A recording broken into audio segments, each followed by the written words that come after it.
Welcome to Armchair Expert, Experts on Expert. I'm Dan Shepard. I'm joined by Monica Lily Padman. Hi there. Good morning to you. Good morning. Happy Thursday. It's almost Friday.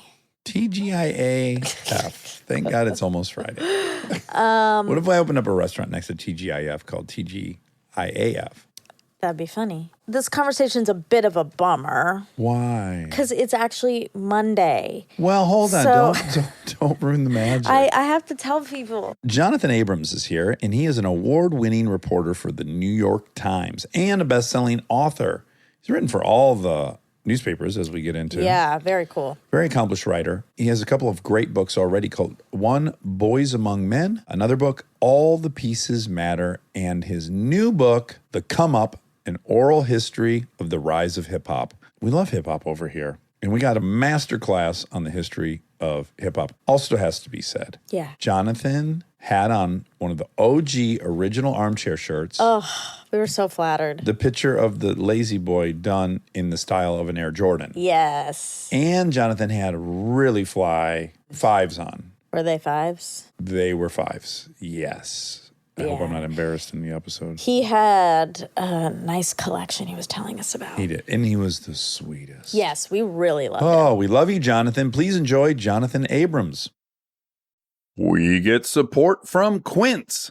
So we've been talking about Quince a lot lately, and as we head into fall, it's the perfect time to reset your wardrobe with their amazing pieces. I think it's so fun to do when the seasons turn over to just spruce up your wardrobe with a couple specials, and Quince is the place. Totally. We're talking organic cotton, Mongolian cashmere, tailored chinos from just $60. Premium fit and quality you'd expect from a luxury brand designer. I love Quince. You know, I like it understated and subtle, and I like stuff that has high quality. And Quince checks all those boxes. I love a lot of stuff from Quince. Honestly, they have incredible premium denim, which is very important for fall. It's pretty much all I wear in the fall is denim. And Quince has such a good selection of quality denim. Their stuff is so versatile, timeless, and built to last that you just grab every single day without thinking. Right. And all of that for 50 to 80% less than similar brands. They go direct to ethical factories, cut out the middlemen, so you get all that quality without overpaying for it.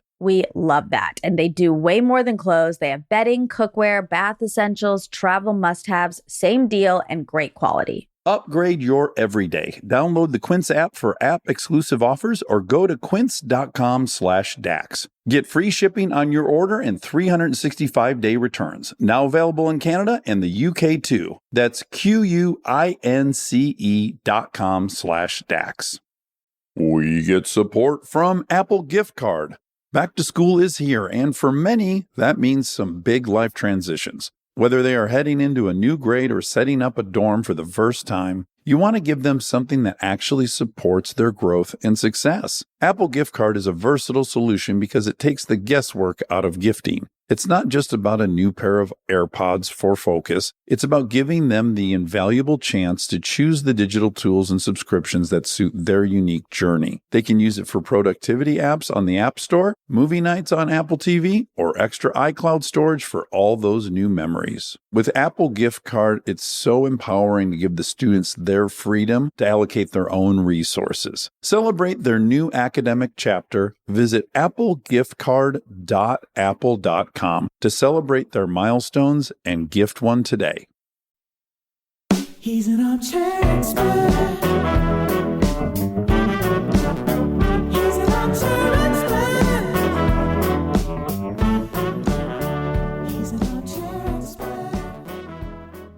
Monica, how much of a hip-hop person are you? I know you're from Atlanta. I'm from Atlanta. I want to be realistic here. I love hip-hop, but I don't know that much, I would say. You not been to the Trap Hall of Fame, the museum, Trap Music No, I Museum? haven't. Have you been? But I feel like Is it's... there actually a Trap Hall of Fame? Yes, and in fact, I follow T.I., and he posted this clip, which is how I'm aware of all of it, which is Paperboy from Atlanta. He was on Corden, and he was kind of making fun of the Trap Museum. I mean, very playful. He wasn't being disparaging. But then T.I. posted this clip, and he had a response, and I think T.I. might be a part of the Trap Museum's origins. I think somehow he's involved in it. What's his name? Brian Tyree Henry.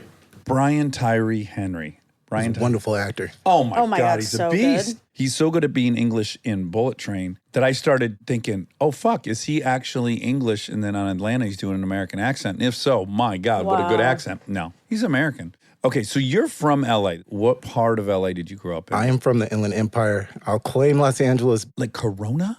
Not that far. You know, like Ontario Airport. Oh, yes, That yes, area. yeah. Uh-huh. What else do we have out there? Well, you got the fairgrounds. The Pomona Fairgrounds are right by there. I do, city I was born in. In Pomona? Pomona. We shot some of Chips there, right? Yes, we did. In that like abandoned college. So what's the vibe in that area? You were born in what year? I was born in 84. You and Monica are really pretty splitting the difference close. between us. So the vibe in the area, Closer to me. Absolutely. Much Only closer 3 years to me. away Yeah. from you and 9 You don't from you me. don't That have was to give bad him math. that. Terrible math. Okay. 84, Inland Empire. What is the scene? I feel like the IE is always in the shadows of Los Angeles, right? Like you're Uh-huh. always trying to get to the big city. So that was where a lot of the kids were.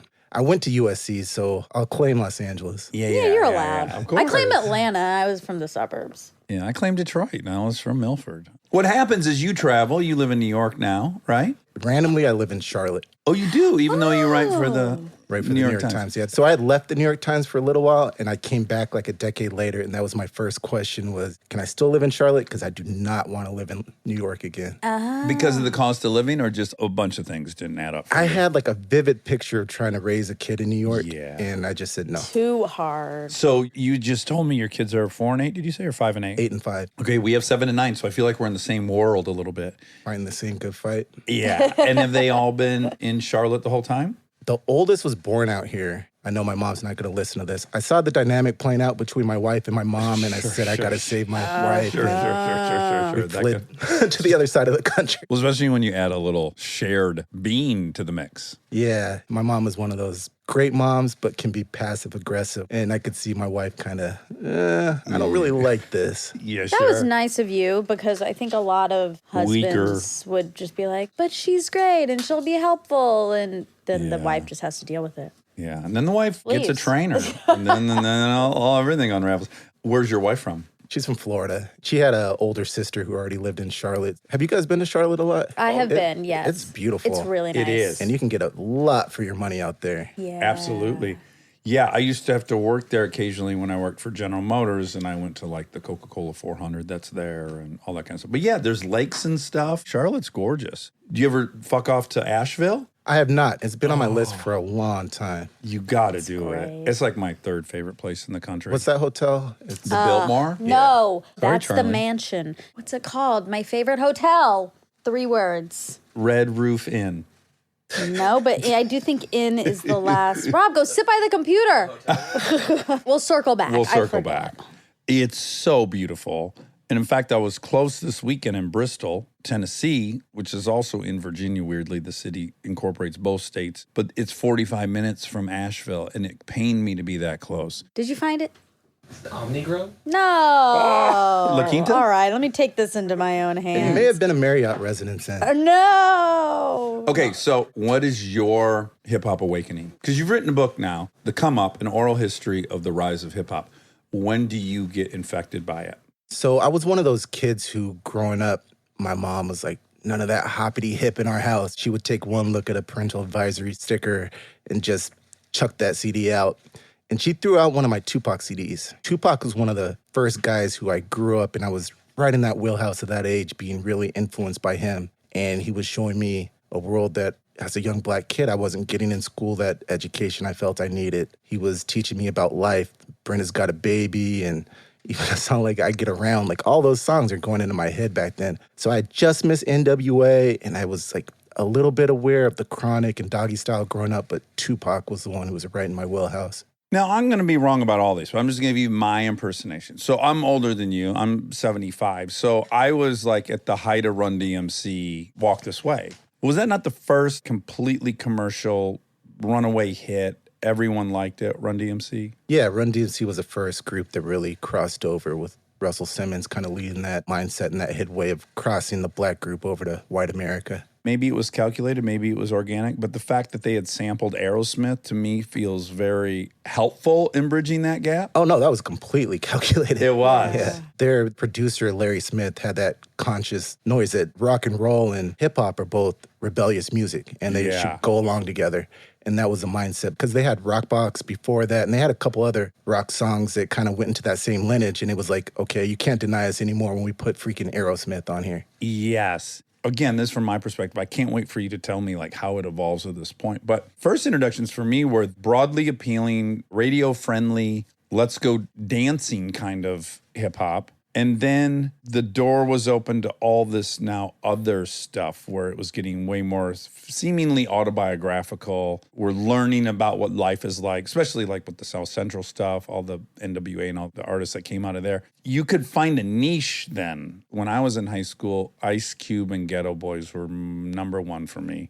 In Ice Cube, there was like an intelligence and a hostility towards the system that was very appealing to me. And so I'm curious, what about Tupac for you? What was the essential ingredient where you're like, oh, this guy, because as I learned more about Tupac, he like went to an art school. He was super artistic and very educated. Yeah, for me, he just showed the full range of humanity. You couldn't turn on a TV and watch a movie really back then and see like, okay, this black guy is smart, but he can also go scorched earth. He can also be threatening and menacing, but he can also be a poet. Yeah. Like, Tupac was all that. Yes. Who claims him? We kind of claim him out here, right? But he's from New York. He's from New York. He went to school in Baltimore. He made his debut in Oakland, and then he came down to Los Angeles. Like, his first hip-hop name was MC New York. Oh, really? Wow. And he went to school with Jada Pinkett Smith. Yeah. They were like The Baltimore classmates School and of Arts. best friends. Do you know that? I didn't know that. Yeah. They were like artsy kids going to one of these art schools, like a funnel in a public school. So you write for the New York Times. I'm a sports writer for the New York Times. Okay. He also was a staff writer at the Los Angeles Times. He also worked with Grantland. RIP. Best website ever. Was it? I love Grantland. Oh, tell me what made it great and what happened. It was like at the beginning of the sports internet wave where you were really just finding yourself out, and your Spotify brethren, Bill Simmons, is just an amazing mastermind. He's really good at finding talent and pushing that talent. And we were really just doing what we wanted. And it was such a talented staff. Wesley Morris, who has gone on to win a couple Pulitzers, Zach Lowe, who was like an NBA savant. It just kind of ended. I don't know if it found a way to be profitable at that time. And podcasts weren't as big as they were now. Now you go to The Ringer, its successor, and it's amazingly popular podcast network. Mm-hmm. Yeah. He's definitely a titan. Did you major in journalism at USC? I did. I was really lucky because I knew what I wanted to do from early on. And back then, I didn't just major in journalism. I majored in print journalism. Oh, So I really? was really limiting So myself. specific. I didn't have any backup. Right after I graduated, journalism basically started imploding. Yeah. I majored in wagon wheels. Exactly. 1908. I was filling out my classes because there was only so many print journalism classes I could take. I was taking like basketball and soccer and tennis, just trying to get enough units to graduate. And so when you got out, things were crumbling, right? So the amount of jobs available are shrinking and shrinking. I got really, really lucky because there's this minority editorial program that was going on at the Los Angeles Times, and it was one of the best things ever and the worst things ever because they take 10 students from around the nation who just graduated college. They're going into journalism, and the LA Times basically trains you for a year.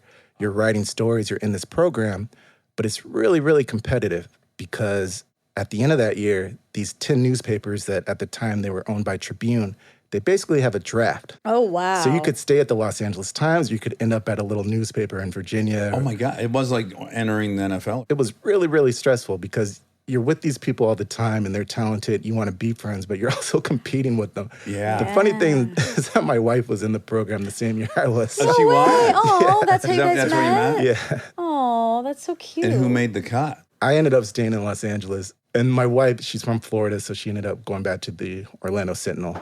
Nice. Okay. And so I guess the layup for you is to write some kind of a sports book. That was my first book, was a book on basketball and the whole high school to pro generation of players. Was that a new phenomenon? When did that start? Kobe? So there were a couple people in the 70s. There was Moses Malone and Bill Willoughby, and then it kind of got shut off. But the guy who really reopened that door was Kevin Garnett. Okay. And Kobe was a year after. I love Garnett. If they did a behind-the-scenes interview with him, he'd have them meet him at the salon where he's getting mani and pedi. Oh, wow. He's so fucking confident. He's kind of like the Snoop Dogg of the NBA. He has a swagger that you just can't top. And he's skinny and freaky looking, and he's so hot. Everyone bought in. I've never seen a guy just so intense all the time, just never off button. There'd be groups of reporters trying to get quotes after a game. And Garnett, you see him and it's like, who's going to be the first reporter to make that step over and get his head blown off so the other reporters can Oh my go ahead. God. Was he famous for that? Would he let people have it? Yeah. I don't remember seeing that. Well, that stuff got buried. Yeah, this was before the camera phones and everything in the locker room when print journalism ruled the day. Yeah. Not to date myself. The other dude of his era that I loved was on the Seattle Sonics, Peyton's powered forward. Oh, Sean Kemp. Sean Kemp. What happened to him? Sean Kemp, I think he has a CBD store. He's doing that now. Okay, this would make him so cool to me. He had a shoe deal. He was incredible. And his commercial for his shoes was him driving around in a 96 Cadillac Fleetwood. And I'm like, this dude's keeping it real as fuck. This is his commercial. He's rolling around in this 20-year-old Is that the one you Cadillac. wanted? Yeah, I gotta have one. Yeah. Okay. Yeah. I'll get one before I die. Okay. It's like the shit I couldn't have. Yeah. Jordan thing. He just kind of disappeared. I think he tested positive for marijuana, so it's no surprise that he runs his CBD store now. Oh, On yeah. brand. Okay, Yeah. keeping it. I like that. Very on brand.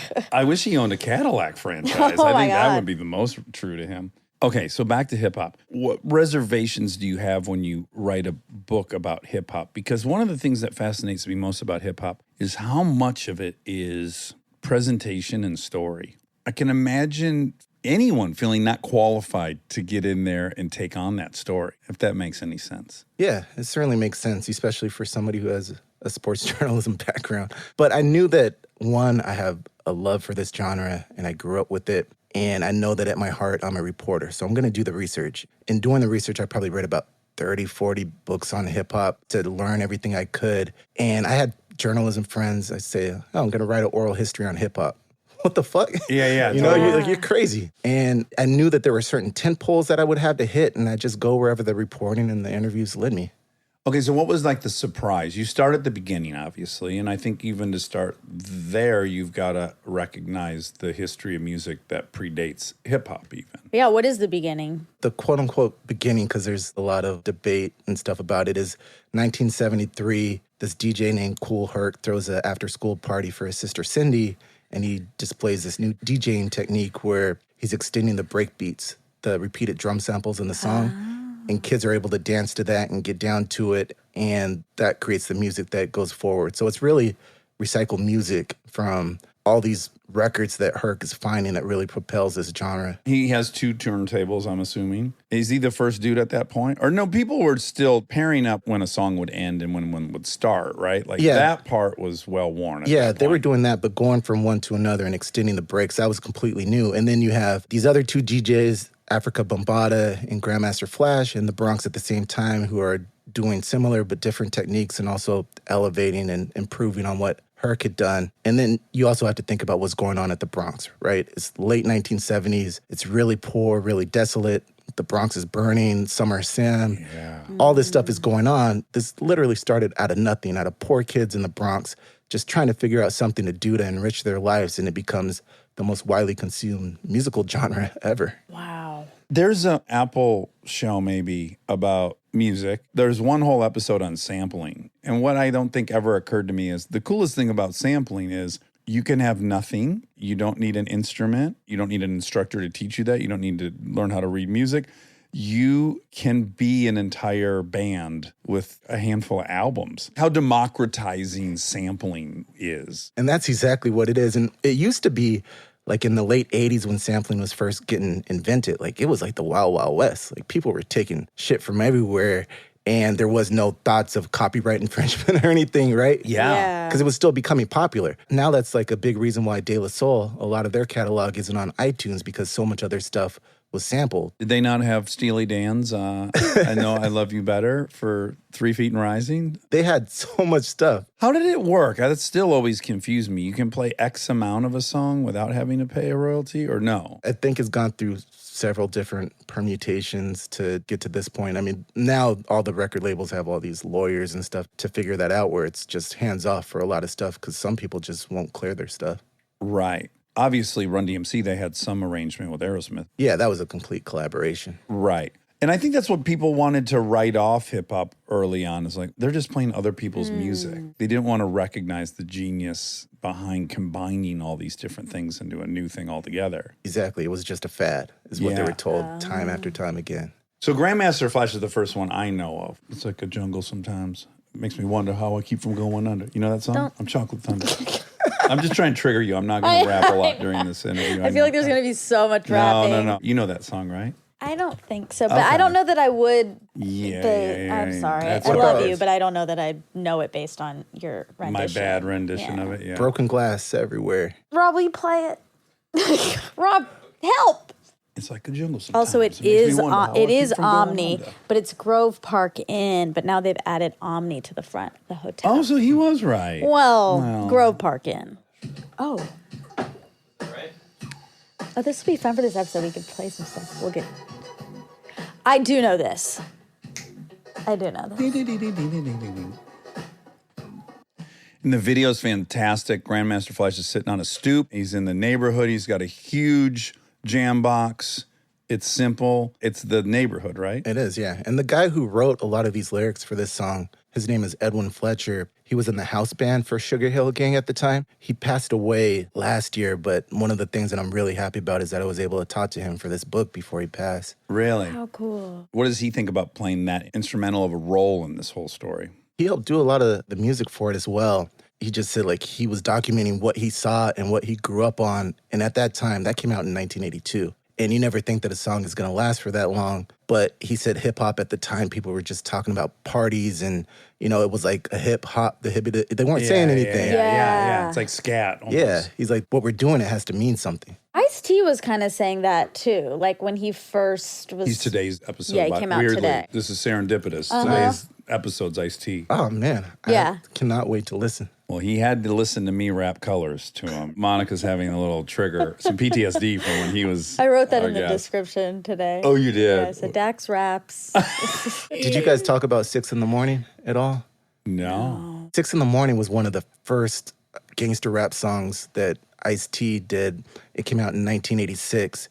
And it was probably the West Coast's first gangster rap song. Really? 6 in the morning is when the police used to knock down the door with their batarangs. Oh. my God. Uh-huh. Something I taught to him in the book. So cool. You talked to a bunch of people, I assume. I had a lot of fun talking to people. I talked to people like Just Blaze and DMC and Ice-T and Ice Cube. Selfishly, that was a big part of why I wanted to do the book. Of course. This is a tricky thing for me to try to articulate, but I'm going to do my best, especially for me being way out in Michigan. And when I'm hearing NWA, I really am assuming these guys are shooting up corners every night when they're not recording. Like, I'm buying into the total image. So many of them now will say, like, well, we were reporting what we were seeing, not so much as claiming it was us.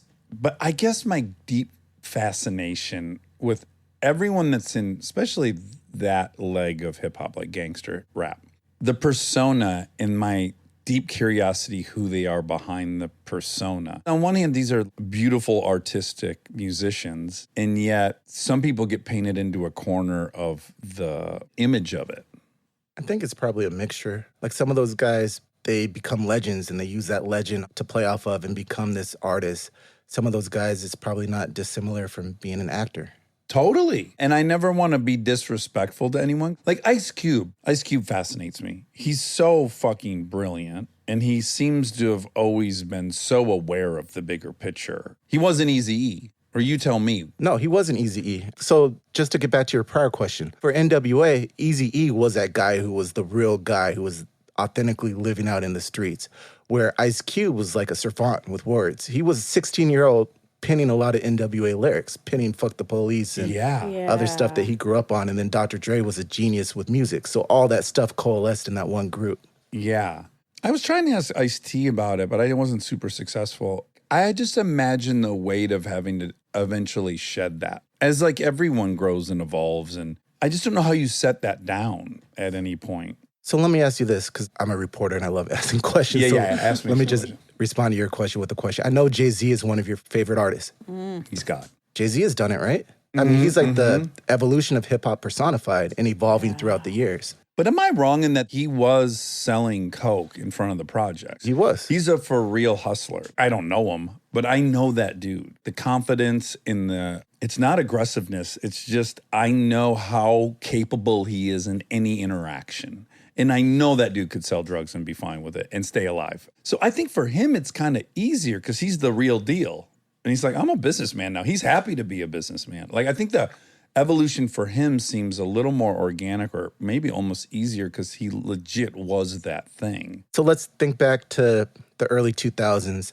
And at that time, Jay-Z and DMX are neck and neck popularity-wise, and they both can go either direction. Somebody in the book made this point, was that Jay-Z was the one who was able to see the bigger picture, while DMX had that success and he wasn't able to necessarily leave it as he got more rich and more popular and kept going. Yeah. Have you watched this most recent DMX documentary? I haven't. It's on my list. Fuck, it's heartbreaking. For me, the thing that transcends all that is he's just a hardcore addict. When I watch that, I see someone in the throes of addiction and then the tropes you have to lean on in an addiction. And then that's all he had, is that he was a bad motherfucker. He'd be happy to fight anyone when he's dropping by the projects to reconnect with people. Like, he's half handing out $100 bills and he's half ready to reestablish that he's still that dude. Because that's all he had because of the addiction. When I saw it, I'm like, this is heartbreaking, because I think I underestimated how great DMX was prior to watching that. Whenever you want to get rowdy, you can just put on a DMX song and I can run 3 miles in 20 minutes. Just let's go. Yeah, the energy level was just unparalleled. Which the addiction might have played a part in. Maybe it was the positive end of that. Well, he liked smoking rock, as did I. It'll get you fired up in a hurry. I have another question for you guys, because you guys both grew up in really unique hip-hop epicenters. Dax, you were an adult when the whole Eminem wave came through, and Jay Dilla and Slum Village and all that. How did you see that as an adult? This is a good, tricky question. First of all, I had no idea Jay Dilla was from Detroit until like 2 months ago. I would watch Adult Swim. There was a transitional piece of music that I got obsessed with, and then I found out it was Jay Dilla. Then I got some Jay Dilla. Didn't even know Common was singing on some of the stuff I loved. We interviewed him. I was regretful I didn't put any of that together. So I didn't even know Jay Dilla was from Detroit.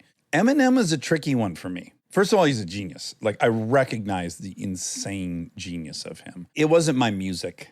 Now, I love Lose Yourself. Like, that song really got me. But there's just a really clever, eccentric, weird, eclectic lyrics for me, or whatever. There's something about him being white, too. I don't know what it is. I think because I grew up in Michigan, and I'm picturing that dude in my high school, and I have certain feelings about that dude in my high school, and yet I recognize bona fide fucking genius, one of the best to ever live. I can see it, but I just wasn't pulled towards it. I'm surprised, though, because since you did grow up in that and you knew M&M's, at least you knew that was authentic because you saw that type. I think I came to learn it was more authentic in him than I first evaluated. I thought was like, oh, is this dude a poser? Like, is this dude real? Right, but that's what I'm saying. I'm surprised that you thought that, having seen people like him who weren't posers.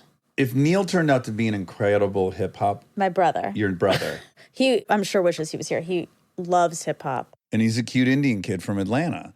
So if he turned out to be a great lyricist, I wouldn't leap at it. Dax, that's my brother. No, I love him. That's why we're My going to cut it brother's, out. we're not cutting it. He's going to be so mad at He's you. sadly putting his mixtape into his backpack right now I and walking away. know. I have stereotypes. I guess that's really what it boils down to. Like, if you're a jazz musician, you better be a fucking brilliant jazz musician as a white dude, or I'm just not that receptive to it.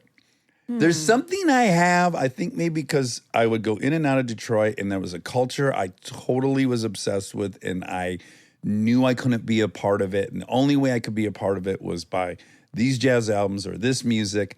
It was like the only way I could digest it and enjoy it and be a part of it while not being a part of it. So if it's a white dude doing it, there's something for me that's just like, well, that's not what I was so longing to be a part of. That makes sense. But you're right. I just think he's just a genius with words. Like he can make words work in ways that I've never thought possible. He's incredible. And especially now that I'm over my little chip, I'll hear some of the old songs that got really popular. And I'm like, oh, he was on another level. And then, of course, the fact that Dre's the one who brought him in. You can't have more street cred than Dre. Yeah, I don't know why I would trust myself over Dr. Dre. None of it makes sense other than just, I guess it wasn't the exotic world I wanted to be able to touch. Do you think there was some jealousy? No. Are you sure? 'Cause that was never I've never in my life of the many arrogant fantasies, never did I fancy myself getting into hip hop. No. But you did want to be accepted by the black community in Detroit. Yeah. And Eminem he was a part of it. Oh, yeah, he's much more than me. Right. So Long shot. I'm sure that was a piece where subconsciously that person was accepted, but why? He's just a white guy like me, and why don't I get that? I'm sure it has to be a little piece. Maybe. But there's so many layers, right? Because I also know black dudes that feel excluded from that world. Yeah, without a doubt. Right? Like, I know black kids that didn't grow up around that. To them, it's still this really exotic, wild thing that you saw in movies. Without a doubt. Monica, I'm wondering because when I got to a certain age, I feel like Outkast was so prevalent in my life. Did you feel that in Atlanta? Oh, yeah, huge. I mean, I do think, because I grew up in suburbs, so again, I was not in the scene.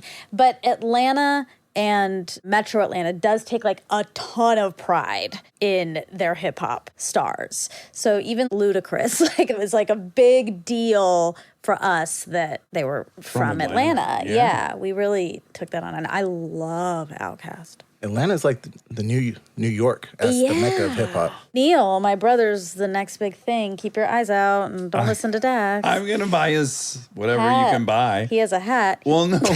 Of course he has a hat, but I mean, I'm going to buy whatever album he puts out, however one does that. Okay, let's get into the different geographic pockets, because I do think that's fascinating. So before any of the LA stuff, it was all really New York. It was New York for a good while. Then it started going out to LA. And then right after NWA kind of exploded, you have all these different pockets developing. So in Miami, you have Miami Bass, and that's Two Live Crew. That's like fucking booty trash. Booty shaking music. Yeah. That was never my jam. I think It was silly to me. their most successful single early on was a song called Throw the D. There we go. That's great. Lamborghinis and all this shit. For whatever reason, that wasn't the vibe I was trying to touch. But nevertheless, part of the story. Big part of the story. You've seen the U. Yep. Oh, to see how interwoven that shit was with the U back then, University of Miami. Those must have been crazy days because you had Uncle Luke running around Miami. Who's Uncle Luke? Uncle Luke was the main party promoter and the main group person for Two Live Crew. So I went to USC when USC got in trouble for violations with Reggie Bush. I can only imagine the stuff that went on at the University of Miami in the late 1980s and early 1990s. In Houston, you have Chopped and Screwed coming out with DJ Screw, where if you've ever heard the really lazy, slow-tempoed, hallucinogenic music coming out, you guys know what I'm talking about?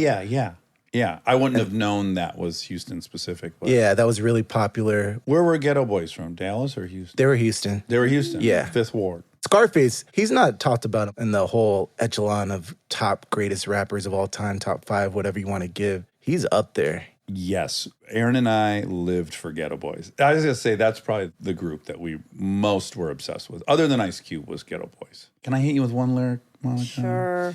Yo, Kathy, that hoe was hot. First piece of pussy that I ever got. She fucked me till I was coming. Flipped me over on my back, opened up my butt cheeks, and started licking out my asshole. You know that lyric. Yeah, because you've sang it before. Yeah, what a song. In the 90s, licking out my asshole. Yeah, you just it's didn't get that extreme. in pop music That back is then. Shakespearean.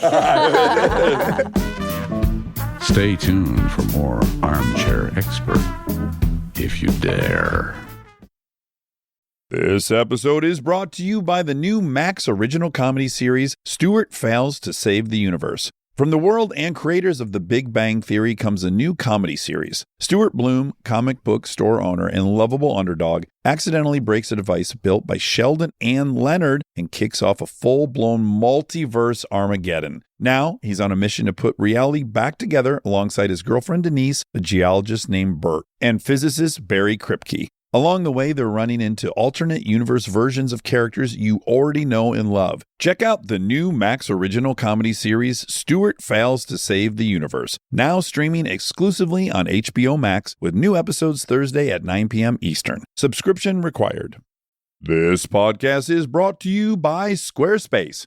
We've talked before about Rob building our website on Squarespace, and I bring it up again because it's a perfect example of what they do well. Rob had all the pieces, the content, the vision, the ideas, but he needed something to actually take all that and make it public facing. And Squarespace was that bridge. Maybe you're in the same spot. You've been developing something, a business, a skill set, a body of work, and it's been private. It's been yours. But at some point, you're ready to put it out there, and that transition from private to public can feel like a huge leap. Squarespace makes it feel like a step. Beautiful templates, built-in SEO, email campaigns, scheduling, analytics, everything you need to go from "I've been working on this" to "here it is, come find me." All in one place, no code, no stitching together a bunch of different tools. So if you've been sitting on something and waiting for the right moment, this might be it.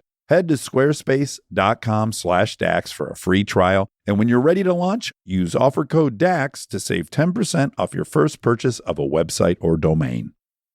Back to school starts now. Get long-lasting battery life on the Dell XPS laptop powered by Series 3 Intel Core so you can work from anywhere. Now starting at $699 with exclusive student pricing starting at $599. And it's lightweight, portable, and packed with enough processing power to make multitasking a breeze. So say goodbye to distractions and hello to more free time because you finished your work faster. Complete your setup with savings on select monitors and more must-have electronics and accessories. Limited time deals and free shipping on PCs and more await you at Dell.com/deals. That's Dell.com/deals. Thank you to our presenting sponsor, HP, for supporting this episode. Parents, you've got enough on your back-to-school list right now. Ink cartridges do not need to be on it. They just don't. The HP Smart Tank printer uses a refillable ink tank and comes with up to 3 years of ink included. It's the last printer you'll ever need. To learn more, search HP Smart Tank.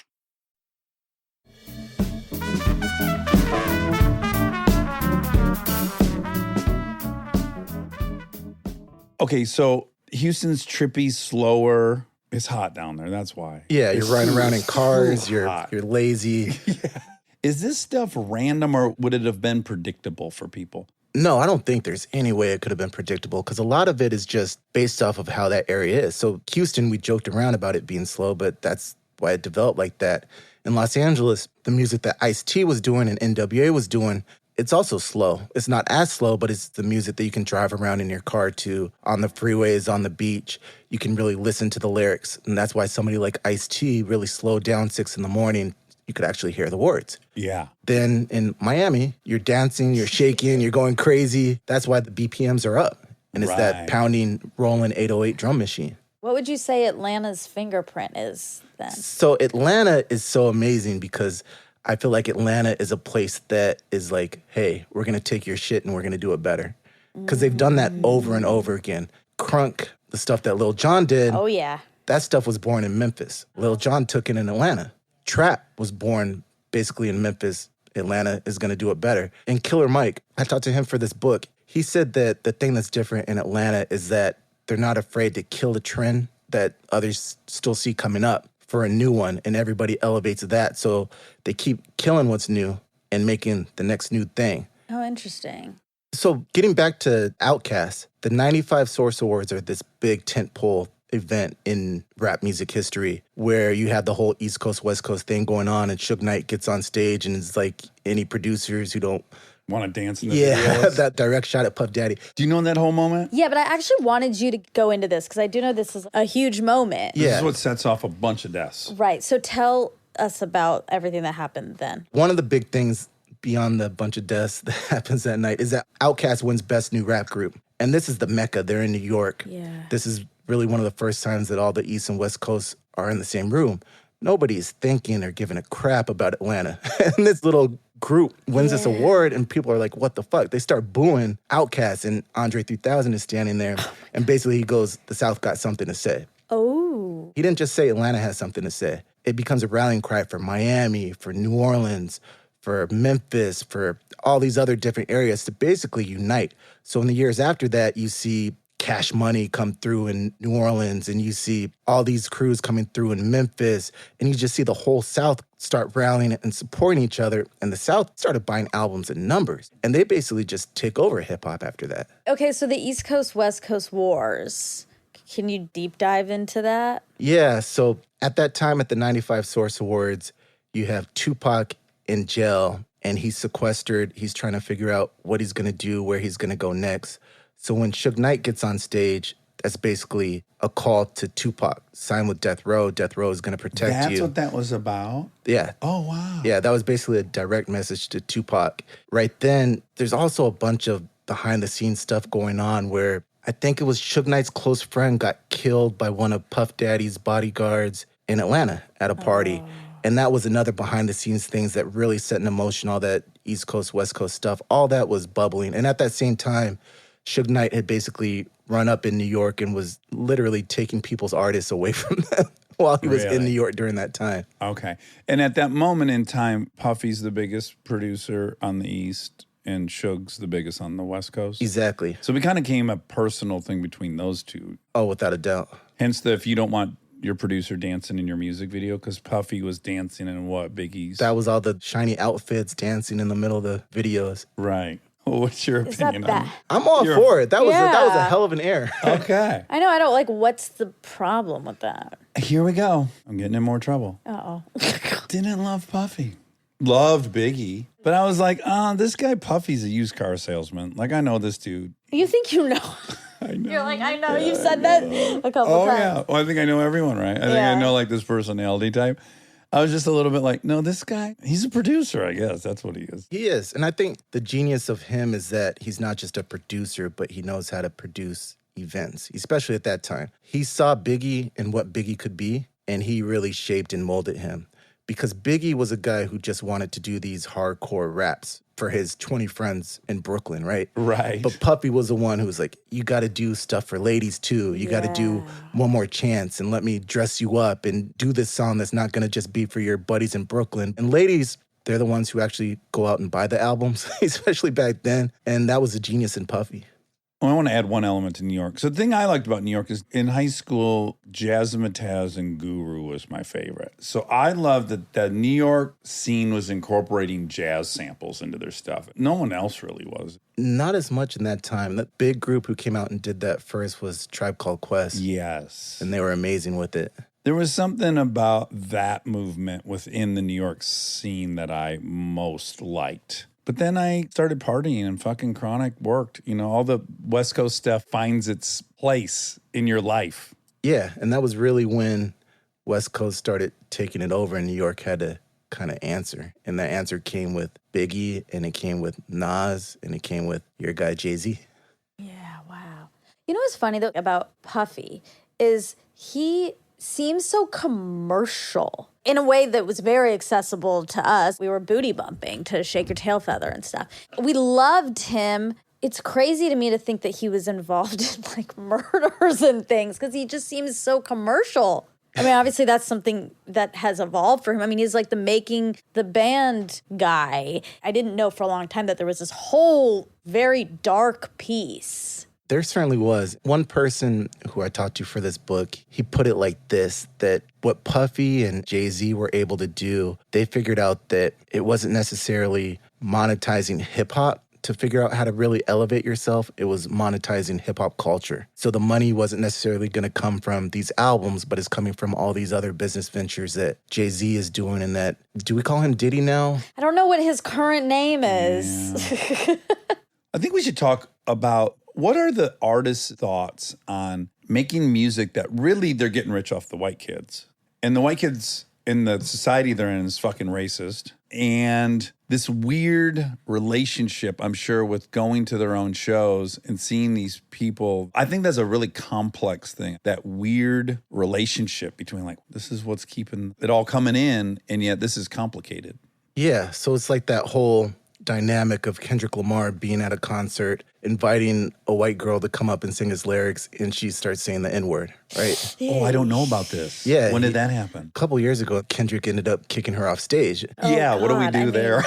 Yeah, that's What do we do when you bring someone up to sing your song and every other word's the N-word? I think it's that whole debate between commercialization versus art and what you're trying to do with your music. Because I think the most popular art that is going to be produced for the masses and is going to be replicated over and over isn't going to be the type of art that somebody's going to think over and ponder too much. It's going to be the catchiest stuff. It's going to be the stuff that, sorry, Monica, it's coming out of Atlanta a lot these days. yeah, that's okay. Yeah. But for the stuff that lasts, for me, I'm still listening to Public Enemy today, or I'm still listening to Tupac today. It's going to be the stuff that makes you think and makes you ponder these lyrics over and over again. It's going to be Rakim saying this line that you can take 17 different ways. It's not going to be the stuff that you bump at a concert. Even the stuff that Snoop Doggy Dogg and Dr. Dre were doing with Doggy Style and The Chronic, where it really, really just burst through the mainstream for the first time. It's repeatable. It's that 1, 2, 3 into the 4, Snoop Doggy Dogg. Yeah. But that stuff, it says nothing, right? Like it may last because it's catchy, but eventually I just think it's going to burn out. Maybe not that one in particular, but a lot of the stuff that's coming out today. Where I will say, like, Ice Cube stuff is such a snapshot of L.A. in 92 and 93 and post-Rodney King. That stuff the riots, is like the oral history of Los Angeles for a decade. Without a doubt. Like we said earlier, he's just a savant. So he's a guy who I've assessed from the outside that part is tricky for him, that it's all white kids buying these albums. Is it, though? I don't know. I'm just curious about that. If I lived in a world where white people were the hegemonic group, and when I got pulled over, it was white people, and when I went to court, it was a white judge, all these things, and then I make music about my neighborhood for my friends, and then I go to my concert, and it's all the people from the hegemony, that's got to be a mind fuck in some way. It would be for me, I guess. Like, I have a rich person chip on my shoulder, right, for being white trash. So if I did something that attracted the whole group of Harvard, those dudes in the a cappella group. We are. That's what this show is. What are you talking about? We get a wide range of people, but we get those people. Yeah, I don't know what I'm saying. It seems like it would be a tricky thing. I do think it would be tricky. I would want to think that if I listen to somebody like Tupac or Kendrick Lamar, that I can ingest their lyrics in a different way than somebody who is just listening to it for fun, right? Yeah. That's true. It's what you take of it. And also, it's a business. All art is. Movies are businesses too. You want it to reach as many people as possible, and you want to make money off of it. Like, let's just be honest. Yeah, but let's also talk about like a very generic human trait, which is like, I want to make things for my peers. I want to make things for the people that impress me so that I can impress them. But you want it to be successful. Oh, for sure. But as grotesquely status-seeking as this sounds, it's why we have people in here that are on broadly appealing, huge TV shows, and they're bummed because they want to be on the little niche show that they know this director they love is going to watch. We just had Lily on talking about the complexity of being on Riverdale and having some complicated feelings about that. I think I'm comparing it to that. It's got to be complicated. Dave Chappelle has talked about that too before he left his show. He's so quiet about that, but he essentially said the impetus was that he was doing a sketch and he heard a laugh from the gaffers. He was like, I knew the laugh was wrong. I knew it had crossed over. That was a racist laugh. They're saying the N-word, they're doing all this stuff, and it's fine until he hears that. And he's like, wait a minute, what am I doing? And who's laughing and why? You know, it just, I think, broke down everything for him. I think Stern's had this problem too his whole career. He's told stories, or Baba Booey tells stories that he's at a gas station and someone yells something. It's like the crassest, grossest thing from the show. And he's like, I don't think they're in on what we think is funny about this. And that's a scary feeling. Yeah. So did Kendrick Lamar ever talk about that moment on stage after? And what did he say about it? I don't know if he ever addressed it afterwards. You could just see in the moment, I think it caught him off guard. I think she was booed off stage too. It went viral. Okay, can you educate me on Kendrick Lamar? Because here's what's happened. I interviewed enough people who he is their favorite that I forced myself to really go through the catalog. I found like 5 songs I now love and obsessed with. And I especially love when he's talking about addiction. He seems so uber honest and like rap 3.0 where he's honest about anxiety, he's honest about depression, he's honest about being suicidal. He's a cool movement in hip hop that I hope is taking off. But who is he? Where does he come from? He's from Compton. I mean, I think he's a direct descension from Tupac. He's in that same lane and that same vein, and he's also an extension of what hip-hop has become. Because back in the day, you would never think that hip-hop could ever win a Pulitzer Prize. Did he? Yeah, he won a fucking Pulitzer in 2017. What? did? I didn't know that either. Oh my gosh. I had no idea. For a song or an album? For an album, damn. He has this one song that is called The Blacker the Berry. Okay, I'm going to add it right now in front of you. This is exciting. It's an amazing song about the complexities of being black and living in this day and age where your rivals are other black men, but you also want to side with them against oppressive forces, and there's just so much going on. The first time I heard that song, I almost wanted to cry. It's just genius. Oh, Yeah, this isn't my place to observe, but I've observed it. This is where my Will Smith stuff, I felt really compassionate to him during this situation, which is the notion that you're never going to be white. And also you can be black and then not black enough, having less and less of a place to land. Yeah. It's so tiny, the sliver you can occupy. On top of the already horrendous thing that you're only among 12% of a population of a country, within that 12%, there's 63 strata within that you got to figure out where you're at. If you think about it too much, your fucking mind will explode. I mean, there's almost no way to operate or live when you think about all the stuff that's messed up and fucked up and how you have to operate. I mean, this is a silly example, but I got here a little bit early for this interview. So I waited in my car for a little while outside, and I'm thinking in my head, like, man, what are these people going to think that I'm doing in this neighborhood? Being a black person, just waiting for 15, 20 minutes. Like, that's the stuff that I have to think about in my head. Of course. You and I now drive down to Crenshaw. What happens when you get down there? I'm fine. You feel good? Yeah. that is funny that you bring that up about not wanting to call out other black people if you're black. It is the Will Smith, Chris Rock thing. Like, Chris Rock didn't say anything. Right. He didn't say anything like, yeah, that sucked. Probably because of, like, I'm not going against Well, I'm not going him. to tear down one of the few heroes we have. Yeah, even guess though is I'm a direct recipient. I still feel like he's going to make like this crazy, insane genius set off of that Special. moment. Yeah, that's He true. will. Yeah. He will. And like, we'll all get slapped by it. I agree with you. That's what's coming. His weird take on it, where we learn so fucking much from his processing of it. Okay, Kendrick Lamar. Clearly, he's something special because, and this goes into a bigger observation I wanted to ask you about, which is the halftime show. I was like intermittently clapping and cheering, and I was like crying. And again, I think it's the white trash wrong side of the tracks thing. I was like, these motherfuckers grew up in the shadow of this building, and they just led with their heart, and now they own this whole fucking place. There was something so moving about that. Yeah, it's the grand story of turning something from nothing, right? Think about where we started out in the beginning of this conversation. It's neglected kids, overlooked, nothing to do in the Bronx. Now they're doing the Super Bowl halftime show.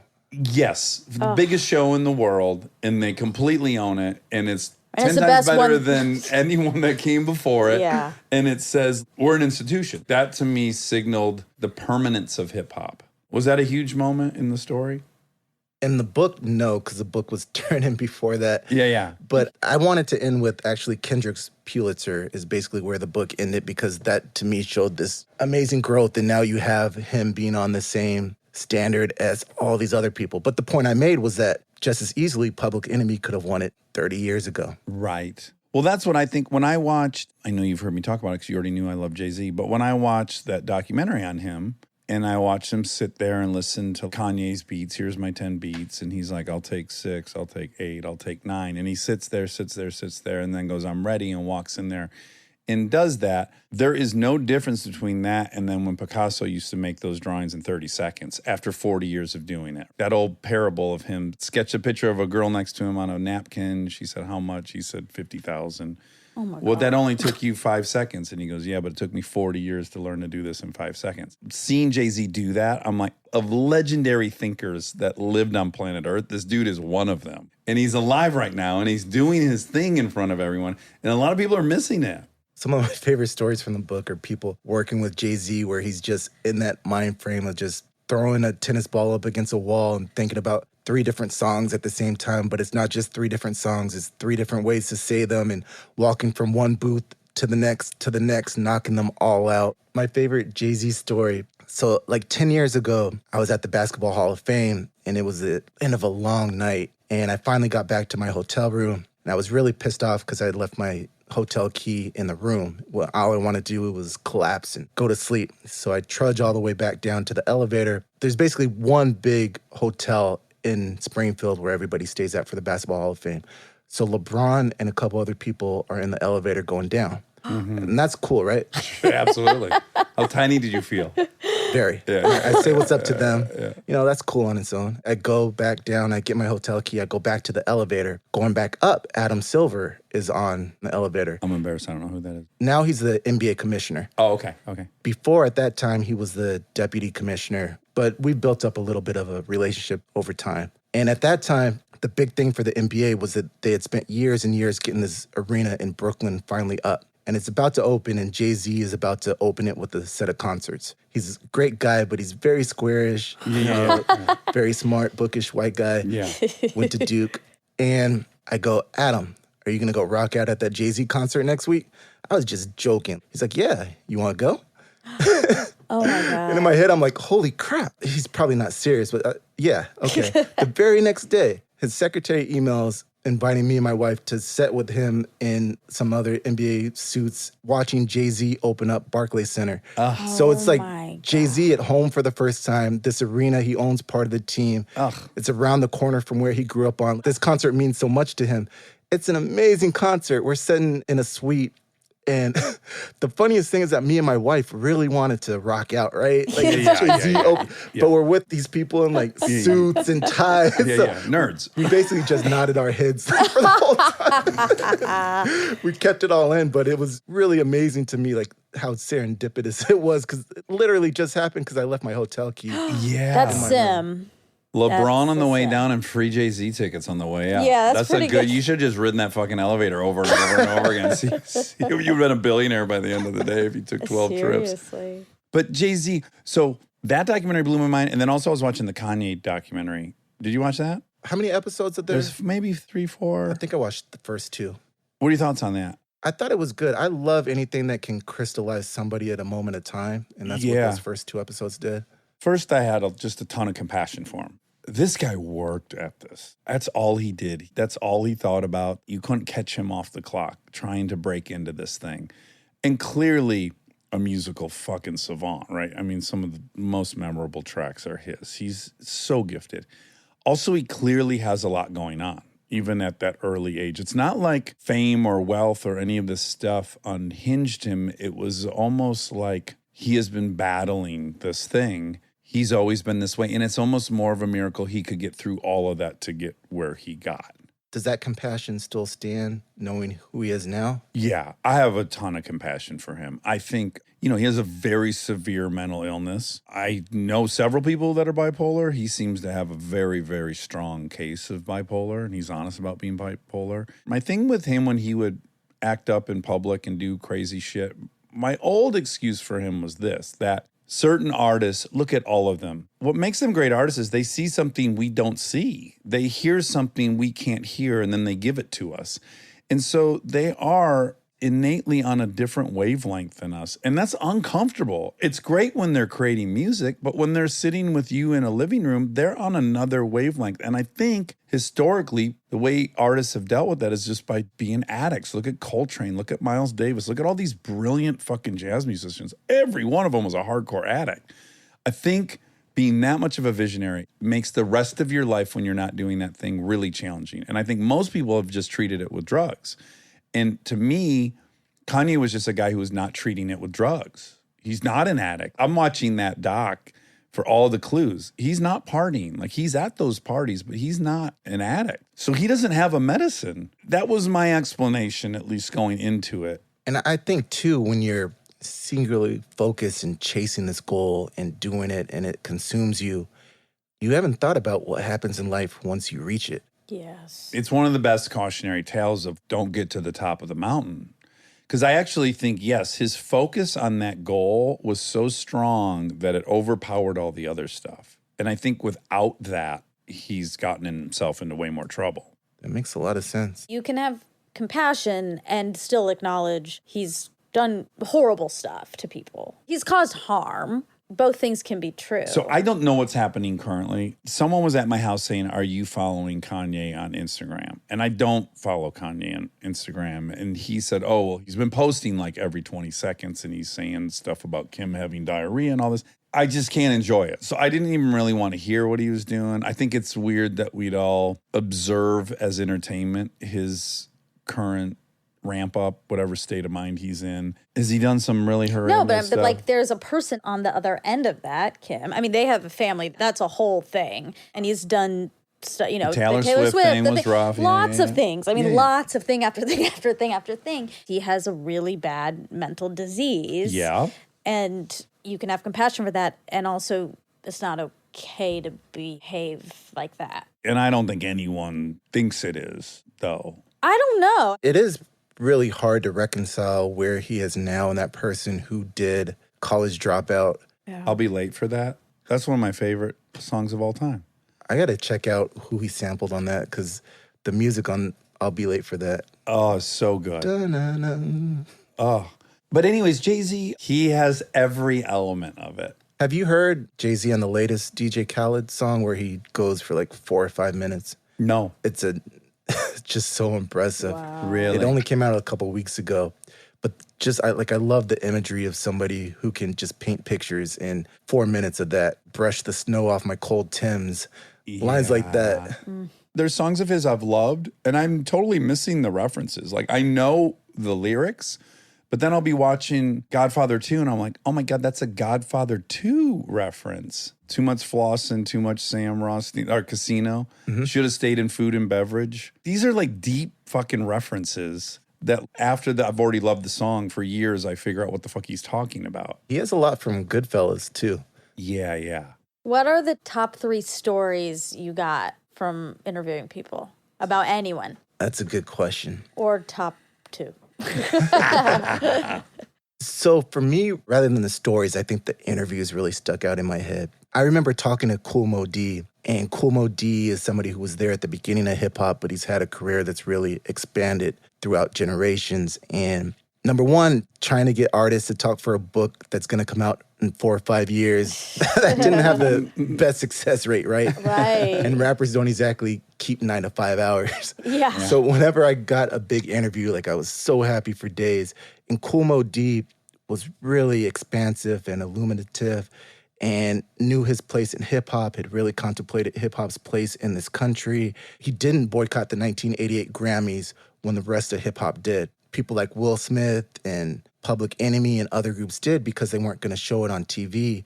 But his whole point was that, hey, we're shooting ourselves in our foot here because if we're on TV even a little bit and we don't boycott it, we can get our message out. We didn't even talk about this. We're not unified. So that was a big thing, him having basically the integrity to stand up to that when they hadn't really talked about it before. And he had so many other nuggets and so much knowledge to drop. There's only been a couple times in my life when I'd be like, damn, I'm talking to the smartest person I've ever talked to. Yeah. And before this book, I did an oral history on the show The Wire. Ooh. Oh, no kidding. Yeah, that was the last book I did. And one of the creators for The Wire, his name is Ed Burns, and a lot of the show is based off of him. He was a Baltimore policeman. He was a teacher in middle school in Baltimore for a long time.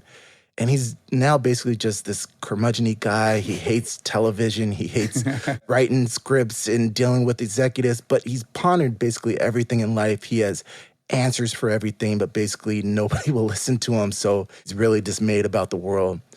And talking to him, it was like, this guy is just the smartest person ever.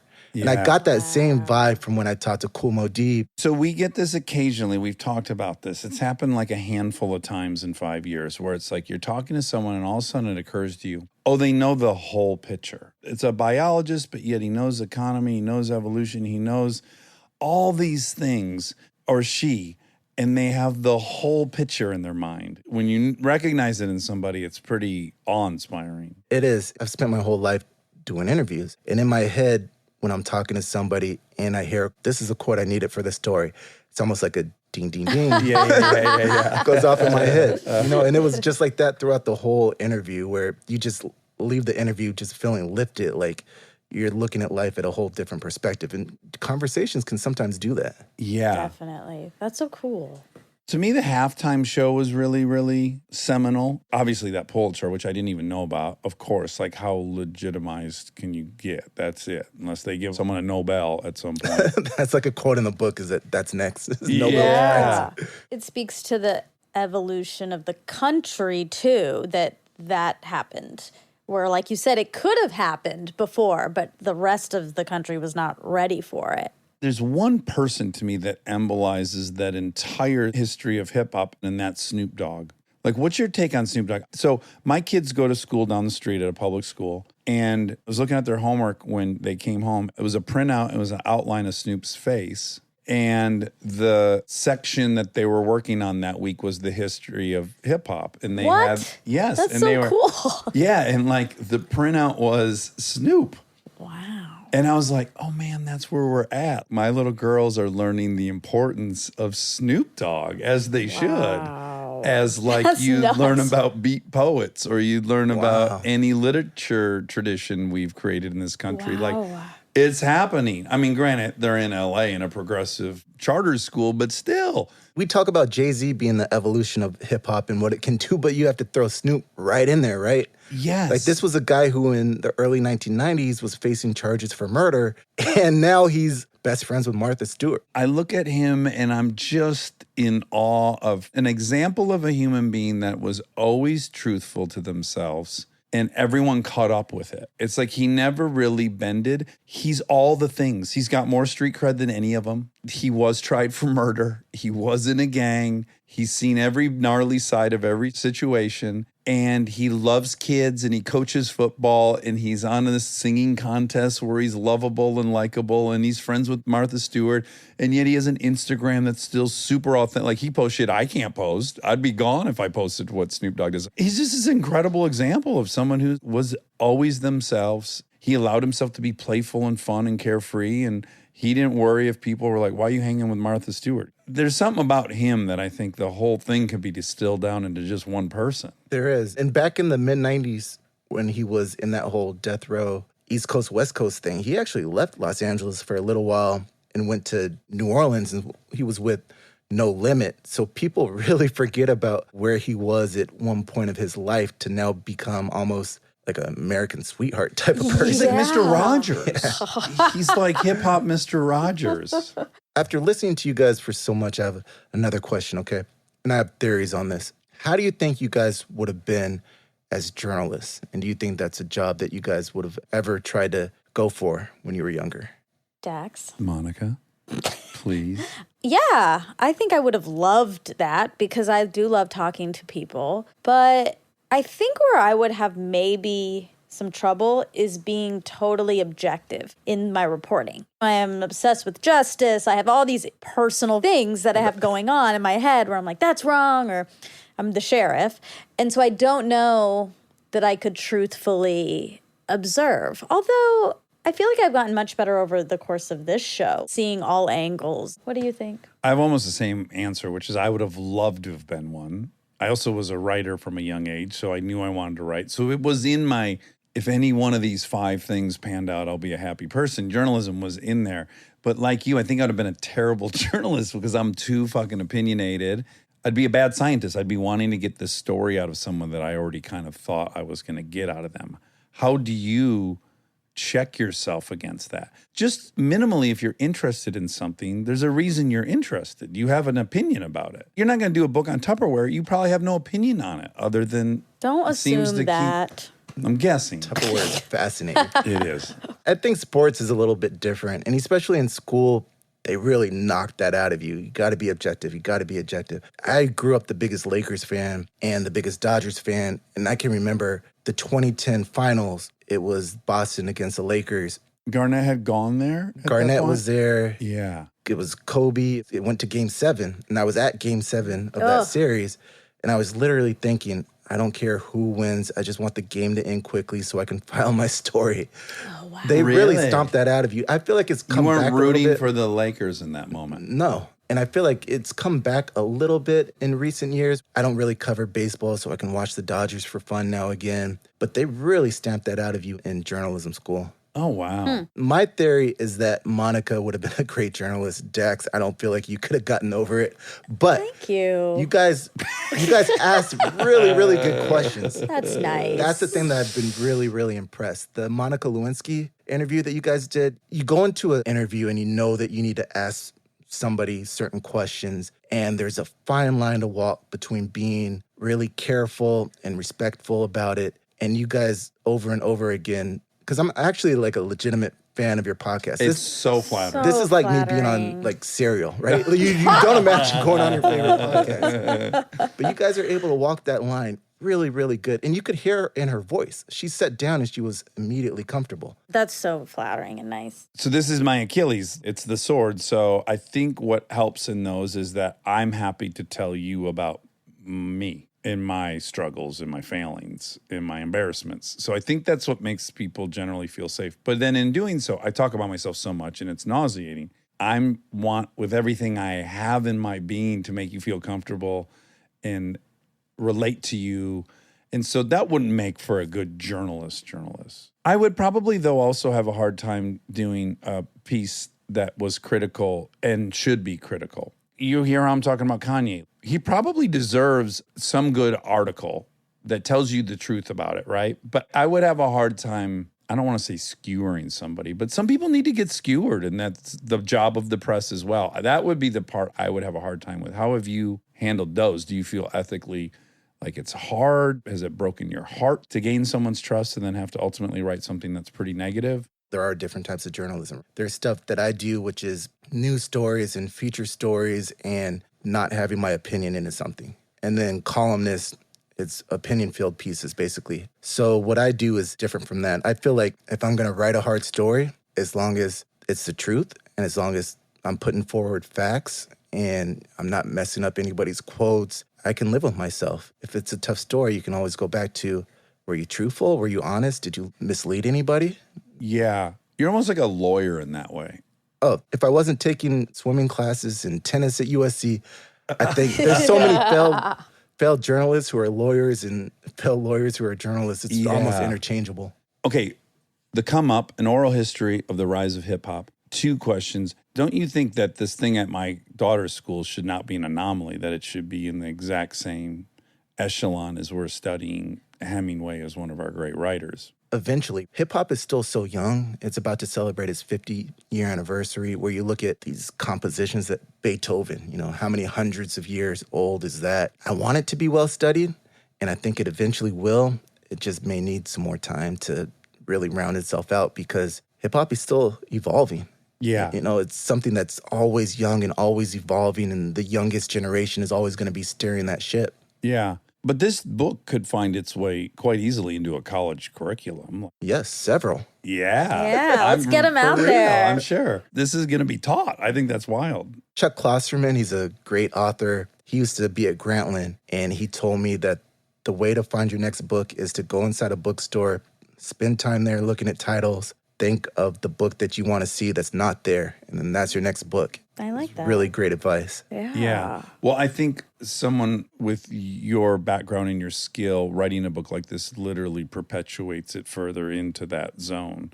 This country's defined by this genre globally now. In the ashes of the shittiness, this comes out of it. I just think it's such an incredible triumph. Not to sound pandering, but that's what gets me into hip hop. I just love that. You listen to Ice Cube's lyrics. There's zero opportunity. And this thing is just created against all odds with no resources, with no training, with no nothing. And it just becomes as big as rock and roll will be in America's history. That's the story of hip-hop. That's why We ended up calling it the come up, is because it was absolutely taking nothing and transforming it into something. Do we need to acknowledge how misogynistic it is or where it started and where it's now evolving to? Like, is that relevant? Will people be mad we didn't acknowledge that it used to be really pretty bonkers misogynistic? Did we acknowledge it at all with that Ghetto Boys lyric? Right, exactly. Well, give an example of it for sure. I think that's the whole duality of hip hop, where it can be so beautiful and political, and there's different strands of it, right? Yeah. So you can find your own lane, I think, whichever one you want to be in. The misogynistic views, I mean, it's still, I can't even say that it's clear. Like, it's still definitely Right. present. Yeah.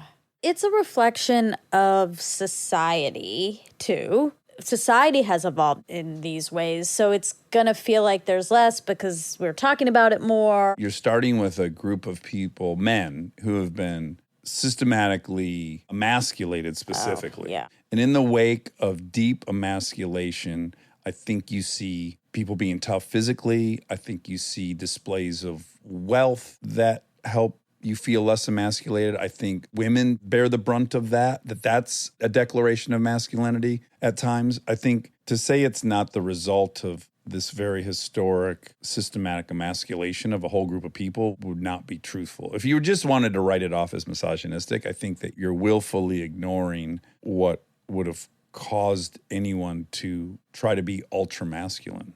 I don't know if I would use emasculation. I think I would use denigrating more so, because I think if you look at rappers, like if you don't know that you're being emasculated, which for a lot of rappers or somebody who's growing up in that type of environment, they're not trying to be lawyers. They aren't the icons that they see. The icons or the people driving flashy cars are going to be the drug dealers or the athletes or other people like that. So I don't know if they necessarily even know that. Does that make sense? It does. There's things you know, but that you don't know as well. Yeah. Let's go back where your wife could be taken directly from you by the plantation owner. Like there's a deep emasculation there. Well, even that you're owned. You're owned. And then your women are being abused. You have no say-so in it. And then you're forbidden to own a home. You're forbidden to own a home and then pass on wealth to your children. There's a quadrillion things that happen along the way that the way this country defines a man is someone who grows up, provides for his family, buys a house, and passes that on. That's trickling in on some level. Growing up for me, you know, being a man was all that stuff aside, which is important as you grow up. But just when you're in your teens and approaching your 20s, it's, are you physical? Can you beat up somebody? Can you play sports well? Those type of things are the things I think about masculinity and being emasculated and things like that. Yeah. Where I grew up, it's hyper. Are we dancing, by the way? Yeah, we're having fun. This yeah, is maybe a we're dancing. dance. Where I grew up, the normal markers of status weren't available. Everyone was broke. No one had nice cars. No one graduated from a nice college. No one even went to college. We're all going to try to figure out where we're at status-wise. So if no one's achieving any financial status or educational status, that leaves who can you knock out at the movie theater? For us, at least that's how it materialized in my little blue-collar hillbilly town. I see these other pockets of people that I come to know, and it's like they were great golfers. Maybe they were in honor society or in these things. It seemed like there were ways to get status that weren't whose ass could you kick. It seemed like there were more options for different people than what I saw. Yeah, you probably feel limited after you learn about them, but I'm thinking about being in the moment when you don't know that those options are there. So how are you judging and defining yourself as a man? Right. And when I grew up in the 80s, where I grew up, it was how many girls could you sleep with and whose ass could you kick? Yeah. You know, and hopefully if you could make money at some point, but that was such a crapshoot. And I feel like those type of virtues or goals transcends race. I do too, but I do think they disproportionately affect lower income people. Oh, without a doubt. For sure. We danced. Who's your number one? Mine's Jay-Z. No, Tupac. Yeah. Oh, Tupac. Tupac. Still. Yeah, I'll give you 5 real quick. It'll be good. Tupac, Biggie, Jay-Z, Nas, and Rakim. Okay. Tell me why Nas is great. At that time, every hip-hop artist basically just went with one producer to do their entire album. But he comes out and he gets this New York super team of producers. So he gets Pete Rock and he gets DJ Premier and he gets all these different producers to basically do one song. So the music is just out of this world at that time. Then it's also him crystallizing what he's seeing on this project block coming out of the crack cocaine era in New York. And it's just vivid. It's painting images with words after words. If there's a perfect album, it's that one. What album? Illmatic. Okay, I'm adding that right now too. Sorry, Monica. Let me just get a lot of homework. And Rakim is me and Eric beating a nice big plate of fish, which is my favorite dish. But Yep. without the money, it's still a wish. That Rakim? Yep. Yeah, Rakim, follow the leader. You did pretty good. You only rapped like 3 times. I know. And I want to do that whole song, and I just literally choked it back into Good my job. head because that was my brother and I. We fucking sang it to each That was other good. all the You time. did a good I used job. to roll up. Roll Okay, up. well- This is a hold up. Ain't nothing funny. Stop. Nothing move but the money. But now Okay. Everyone should read The Come Up, an oral history of the rise of hip hop. I think it's so cool that you set out to put this all down for us, the full history, all the different pockets. Philadelphia, we didn't talk about you, but you're in there, don't worry. Riverside, well, that gets a parental advisory story. The Bronx, Inglewood, New Jersey, it's all in the book. I want everyone to check it out. And if you love hip hop, you're going to love reading the full history of it and incredible interviews with Ice-T, Ice Cube, Marley Marl, Bun B, Grandmaster Caz, Killer Mike, DMC, so many more. Last question, Anderson .Paak. I've getting a lot of fights with people. I've declared him our prince. What do you think about Anderson .Paak? I'll be honest, I'm not up on my Anderson .Paak. Okay. He had one amazing song with Andre 3000. Mm-hmm. Yeah. Yeah. I love that song. Can he be considered straight hip hop? I think, yeah. That's a good question. I wonder what he would say. I do too. You got to acknowledge, though, at the halftime show, at the end, all of a sudden we realized that motherfucker's been playing drums the whole time. The funny thing was that I was in Beijing when the Super Bowl happened because I was covering the Winter Olympics. I forget how I even managed to watch it, but I think it came on at like 7 in the morning in Beijing time. Oh my God. Okay, Jonathan Abrams, everyone check out The Come Up. Thanks so much. We're really flattered that you are an armchair. I mean, Yeah. that you're in the fucking Jordan chair seat shirt, which is a rare one. I Doesn't exist know. anymore. Oldie but a goodie. Limited a dish. Wish you a ton of luck, and I hope we get to talk to you again. Anytime, guys. Bye. Stay tuned for more Armchair Expert, if you dare. We are supported by HP. If you're a parent or you know one, like I do, or you can help take care of kids, you already know what August feels like. It's not summer anymore, it's the pregame. The supplies list, the forms, the "we need this printed by tomorrow" texts that come in at 9 p.m. And I say this as someone who's been on the receiving end of those texts in a former life. You're ready to help, and then the printer says no, out of ink, blinking at you, useless. It's such a small thing, but it will absolutely derail your night. So when I heard about the HP Smart Tank printer from HP, America's most trusted printer brand, I thought this is the kind of thing that actually makes life easier, not in a big flashy way, in a one less crisis way. Instead of those little cartridges that run out the second you need them, the HP Smart Tank uses refillable ink tanks, and it comes with up to 3 years of ink included. 3 years. That's 3 back-to-school seasons without the cartridge panic. HP can't fill out the forms for you, but they can make sure the printer is never the reason you're up past midnight. Search HP Smart Tank. This episode is sponsored by BetterHelp. You've heard us talk about BetterHelp for a while, but I don't know that we've ever talked about how much people love this service when they use it. BetterHelp has an average live therapy session rating of 4.9 out of 5 based on over 1.7 million client session reviews. And you can check out the reviews yourself at betterhelp.com/reviews to see how much they love BetterHelp. Knowing that kind of service feedback from real people speaks for itself. I'm a huge proponent of therapy, as we've talked about before. I've learned so many things about myself that I believe truly only an outside, objective person could help me come to. BetterHelp makes it easy to get started. Answer a few questions, get matched with a therapist based on your needs, and switch therapists at any time if it's not the right fit. See the reviews, see what stands out, and see if BetterHelp is right for you. Visit betterhelp.com/Dax. That's betterhelp.com/Dax. This episode is supported by Helix. So I've had my Helix mattress for a few years now, and I still love it just as much as the first night. That says a lot because a good night's sleep is very important to me.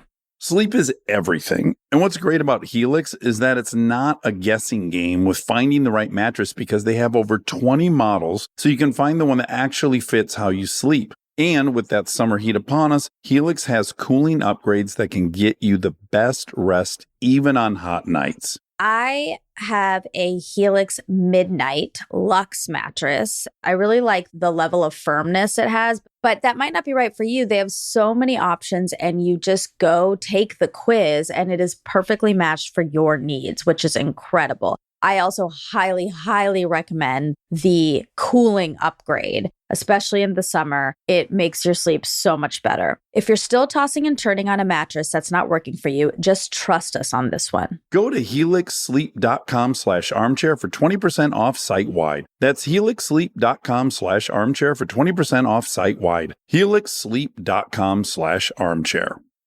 We are supported by Auto Trader. All right, if you've been putting off car shopping because it sounds like a whole thing, buying your car online on Auto Trader makes it way easier, really. You can shop tons of cars online, compare prices, check financing and trade-in options, all from wherever you are. And if you want to start online and go to the dealership for a test drive, you can do that too, really. What I like is the flexibility. Start online, finish at the dealer, or the other way around. Your info stays with you, so you're not starting the process from scratch. Plus, you're working with local dealer listings, so you've got real people helping behind the scenes. And when you're ready, you can pick up your car or have it delivered. Really. Buy your car online on Auto Trader. Really. And now my favorite part of the show, the fact check with my soulmate, Monica Padman. I am so sorry. That's my biggest agree. It was an accident. Right, but it was my biggest late ever. I'm sorry. It was really fine. Do you have an activity that this happens to you? Editing, maybe? Sometimes happens to me, editing. Mm-hmm. Where you get lost in time. Yeah, for sure 40 minutes went by. I got back from dropping the girls off at like 8:35. I'm like, I'm going to write till 9:25, and then I'm going to work out, hopefully, before this. Uh-huh. So when I just looked at my phone, I looked and I was like, oh, good, 10:23. I can probably get my legs in before I go up there. And then I was like, wait, 10:23. And then I looked at my messages, and I had one from you. So, yeah, I lost 1 hour. But that's kind of fun. That means you wrote for a long time. It would be fun if there was no collateral damage. But the fact that you guys were sitting here waiting for me, I apologize. It's okay. It is okay. Okay. Were you in a flow? Yeah, I was writing this story about a snow day one time. Ooh. I was in second grade, and I was in our living room, which was kind of a basement, a tri-level. I was trying to watch Green Acres. We had rabbit ears, zero signal, right? So I was just watching it through static and then zebra stripes and everything. And then I just heard the door open, and my brother goes, Dax, get your snow pants on. You're fighting. Oh, boy. Okay. And I was like, okay. And so I got all my snow gear on. You're just trying to watch Green Acres. Well, mostly primary goes always to make my brother think I'm old and cool. Let him just watch. Let him. I mean, know, he just needs to let you watch your TV show. I know. Oh, my God. So, and I remember thinking, well, he wouldn't be scheduling me a fight I'm going to lose. He wasn't like a masochistic brother, right? Right. So I figured whoever I was going outside to fight, he had at least assessed I was going to win. Well, I got out there, and there was like 8 or 9 kids. And because it was a snow day, there were random kids there that weren't from my neighborhood. Okay. It was scattywampus on snow days. Okay. I compared it in my writing to like when there's a natural disaster and people have to evacuate, and they're in a town, not at work, with a bunch of strangers. I see. That was kind of snow days. Oh, wow. People are leaving their neighborhoods and whatnot. Sure. Yeah, so there were like, let's say 9 kids out there. Okay. And then my brother just said, Kenny, this is Dax. Dax, this is Kenny. Ken Kennedy? No. Oh, no. you've never fought Ken Kennedy, I would right? never. Okay. I'd fight a bear to protect Ken Kennedy. But Kenny was a kid from their grade. Oh, God. Yeah. Yes. If I was in second grade, he would have been an 8th grader. Wait, what? Yes, but he was much smaller than the other kids. Okay. And so this was my opponent, and Okay, hold on. yeah. What happens? Okay, while you're watching Green Acres, what is happening outside? Is the kid being a rascal? And then David's like, my brother's going to fight you. I'm totally guessing. I'd have to call David and ask how this was scheduled. But my hunch was, I hate to say that this is my hunch, but we're talking about, 13-year-old Kids. boys. Yeah. I think probably because he was smaller. I doubt they wrestled Kenny. I bet it was said, I bet you couldn't even beat up Dax. Oh, okay. That seems most logical, Okay. doesn't it? Yeah. And then he said, yes, I could. It's Your funny, second right? grade brother. Right. And I'm tiptoeing around this when I write because I don't want to make David out to be a villain or myself, but it is the reality of Axford Acres in 1982 at that point. Oh, I wasn't even born. You weren't even born yet. But he introduced us and then he goes, let's go. And Oh, my God. I said hi and Oh. Kenny said hi. I remember thinking he was nice. Oh, no. Yes. And then I remember as we were like getting into position, when I looked at him, what felt clear was that, he's never wrestled anyone before. Whereas I had, at that point, had wrestled David really conservatively over 500 times. We wrestled every day. He wrestled me to the ground, pinned me, and spit in my face. Ew. So I was just completely numb to all that. Yeah. Well, okay, I'll wrestle. I was pretty calm, and I think Kenny kind of detected that. And so I saw that Kenny was pretty nervous as we were. Oh, no. So I actually thought, like, oh my God, I might win this. And then we came together and we're on full snow gear, right? Right. So I compared it to two bubbles when they join in the air, like two soap bubbles. So the collision probably had zero noise. Yeah. And then we fell down into the deep snow, and then the snow was like the third person in the fight. Right. And hats were coming off, and I lost a glove, and then, there was just this very clear moment where I was able to get him in a headlock, which I could never get my brother in a headlock. Okay. He always was getting me in a headlock. And I knew once you had someone in a headlock, that was... How does it end? Does someone say, I surrender? Yeah, so once the headlock was in place, your opponent has to now dedicate both their hands to getting out of the headlock, right? They start grabbing your forearm. Oh, God. And then they now have nothing to stabilize themselves. So then I was able to spin like a crocodile, and then I was on top of him. Oh, my God. Then I let him out of the headlock, grabbed his wrist, and then I got my knees on his shoulders. Okay. And then he goes, okay, I quit. And then that's how they worked. And so he quit. Wow. Yeah, so I was trying to go through every step of that whole experience. Wow. So different. Okay, well, one, it's a bit homoerotic. Like this, like kind of like rolling around and clothes are coming off, and tussling. it's a little homoerotic, which is interesting because it's all these like tough guys who want to fight and prove their masculinity, and they're just like rolling around on each other and like exchanging spit and stuff. Sure, yeah. So that's interesting. It's intimate. Extremely. Yeah, almost more intimate than lovemaking. I wouldn't know, but yeah. But you're probably touching more parts of your body onto their body than even in lovemaking. Right. And Yeah. so its own that's thing. interesting. Yeah, let's set that aside. Okay, I'm That's putting one that component. putting that over there. And then I'm like inclined to be like, oh my God, boys. But it is not all boys. Because my brother didn't do that. Yeah.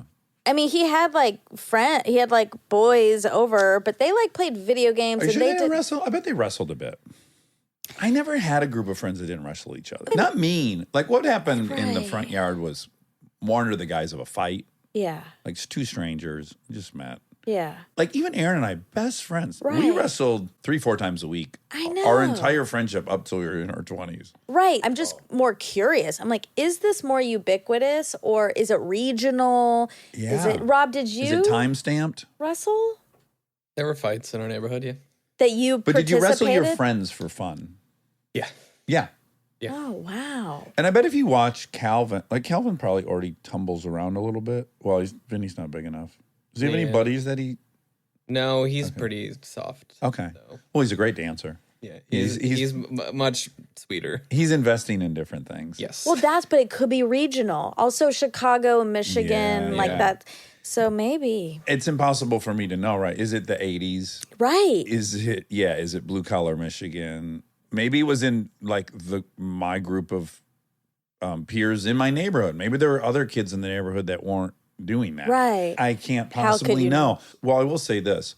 I was so much bigger than everyone. Like I told you, comically bigger. Like all the teachers thought I had flunked several grades. Right. I look like a dum-dum. Right. Well, and I couldn't read and stuff. Well, no, this is just the facts. Well, no, you weren't a dum-dum. So my first best friend in elementary was Clay Smades. Right. I know, the fish. Yeah, the fish. And his brother was 5 years older than him. And the red slacks? Putting the washcloth over my face. Yeah. Yes. Oh God, I got to earmark that to put in this thing I'm writing. Yeah. The sweeter side of boys. But he was tough as nails. And so we wrestled all the time. Right. And it was competitive. Like it's not fun unless it's kind of competitive. Yeah. But I guess for me, I just see it as like any game two people would play. Yeah. You know. Spades. Clay Spades. Smades Spades, his tournament. But yeah, like I don't know if you played video games against somebody or you had Mario Kart, basketball. It's just kind of another way to compete. For sure. Logically, I understand. I just didn't see that. You didn't see boys grappling all the time? I didn't. Well, that would happen like in the middle of games too. We'd play like football, and then there'd be an argument. And it would end in that. Yeah. That, I guess, makes more sense to me. Now, what I do think was probably unique to my area was there was also, it was like one of the moments I'm in such awe of my brother because he was small for his age. And his best buddy was Dan Dopperello. And Dan Dopperello was like on a traveling hockey team. And the hockey players are fucking strong and they're tough. Yeah. And he was much bigger than David. And I don't know what falling out they had. But Dan challenged him to a fight. It was like scheduled. It was like meet at 5 at the beach in my neighborhood. Oh, wow. I wasn't there. Okay. But David came riding home on his bicycle and beat up. He had lost. You know, his shirt was ripped and he was sad and he had like a friend with him. Oh, no. And I felt so bad for him. But I was so impressed he showed up. Yeah. Like David had no business meeting Dan Dopperello at the beach for this fight. Right. But he did. Oh. I'm so proud of him. I really am. I could cry just thinking about it. I really could.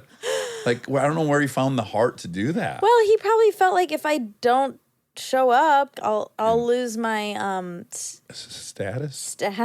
I'll lose like integrity. Yeah. Well, not integrity, but like his tough guy card. I guess. Yeah. He would have been a wimp. Ugh.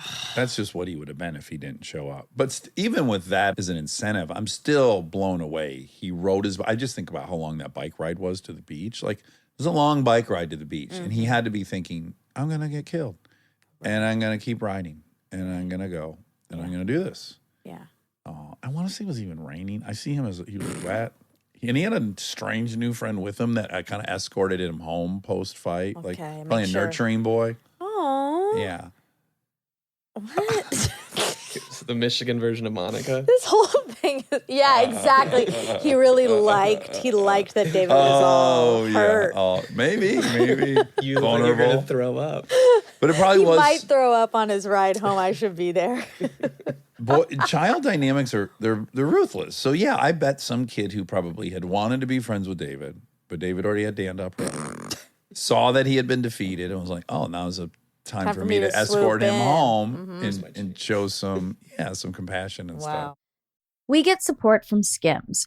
Oh man, do I love Skims. I've been living in the Skims lightweight cotton collection all summer, and I have to tell you, getting dressed has become so easy. I just throw it on. It just feels right immediately, whether I'm grabbing coffee or I'm on the couch all day or I'm out, even going to dinner. The cotton is so lightweight and breathable, which in this heat is a non-negotiable. The cotton jersey t-shirt, I just need everyone to know about this one. This one hugs in all the right places. It's very soft and it still looks and fits the same after months of washing, which is very hard to do, I feel, with t-shirts. I've been wearing the black cotton jersey t-shirt with basically everything all summer long. It goes great with any pattern skirt or shorts or pants. I mean, anything, truly. I believe that's probably my favorite piece from the cotton collection, but they also have great lightweight cotton thongs that are so comfortable and they're cute. That is a very, very hard mix to achieve, especially with undergarments. I feel if you can find some that are cute, but also comfortable and do the job, that is a win. And Skims has really, really figured that out with the lightweight cotton collection. Shop Skims Cotton and all of my favorite pieces at skims.com. After you place your order, be sure to let them know we sent you. Select podcast in the survey and be sure to select Armchair Expert in the drop-down menu that follows. Now, when you think about these stories, Yeah. now that you're older, older, Okay. successful, an artist, Oh, wow. Yeah. Okay. Keep going. when you look back, do you still get excited about that? Or like, can you see, oh, wow, that was That story I just told you about meeting the kid, that story is met in my mind with total relief. Like relief that I showed up, relief that I didn't lose, Yeah. relief. You feel like these fights Pinnacle. built your character. In some way, I think they did. Yeah. Yeah. Which is interesting. Well, what's also interesting is, and maybe this sounds like I'm trying to have my cake and eat it too, but I can tell you, I never had ire towards anyone. Like I wasn't angry. A lot of these kids that fought, like the kid who challenged me to a fight, he fought all the time. He challenged kids to fights all the time. That wasn't me. Like I wasn't angry. Yeah. I wasn't emotional during it. It was just like, oh, I got to do this. It was a challenge. If I don't do this, I'm weak. Right. But that has emotion under it. But yeah. Yeah. But I wasn't like, I'm going to go kick that fucking kid's ass. Right. I wasn't that kid. For the amount of fights I was in, I wasn't that kid. This is consistent with my whole life, right? Like I'm out in the dunes. I don't share anything politically with all the dudes I'm riding dirt bikes with. I just am always in these worlds where it's like I don't fit, but I'm interested in the thing. And so I think it was consistent with that pattern. Yeah. I also didn't have any other hustle back then, right? Because I was terrible at school. Right. And I wasn't an athlete or anything. It was your thing. Yeah, I was big and I was tough. I was supposed to be the toughest in my grade, and that kind of came with you had to defend that occasionally. I know. I just think like it's funny to me. It's cute and funny that like when you say, and like it comes up a lot on the show in our lives and stuff, that like you were the toughest. Like you say that a lot. Yeah. With pride. I don't know that I say it with pride. Okay, that's I hope what I'm it's coming asking. across as I'm saying it as factual. I mean, yeah. Like I'm not going like I was the toughest in my school. It's not that. It's I was the toughest in my class. Right. And that was my thing. Totally. Until, remember, this is why Clay and I broke up. I didn't want that to be my thing. Yeah. Leaving Spring Mills, I was like, when I go to junior high, I don't want that to be my thing. Yeah. I want to be liked for other reasons. Yeah. And I think it occurred to me a lot of people were friends with me just because they were afraid of me. Right. And I didn't like that. Yeah. I was able to see it through Clay. I was able to see that a lot of kids were just nice to Clay, whether they liked him or not, because they were afraid of him. Right. And I didn't want that. And then sixth grade was when I blossomed. I was like a skateboarder, I was into punk rock. I had a bunch of other things going for me. I hope it's not coming across I say it like I was a bad motherfucker. I didn't mean pride in a bad way. Yeah. I just meant it's part of the identity of who you were. I say it like I say I was the biggest kid in my class. Right. Which was also the fact. Right. Not like I was the biggest. But if I had nothing out, if I didn't like also join the math club that year, and I wasn't into skateboarding, maybe I would have. What else would I have done? I don't know. Right. That makes me feel sad.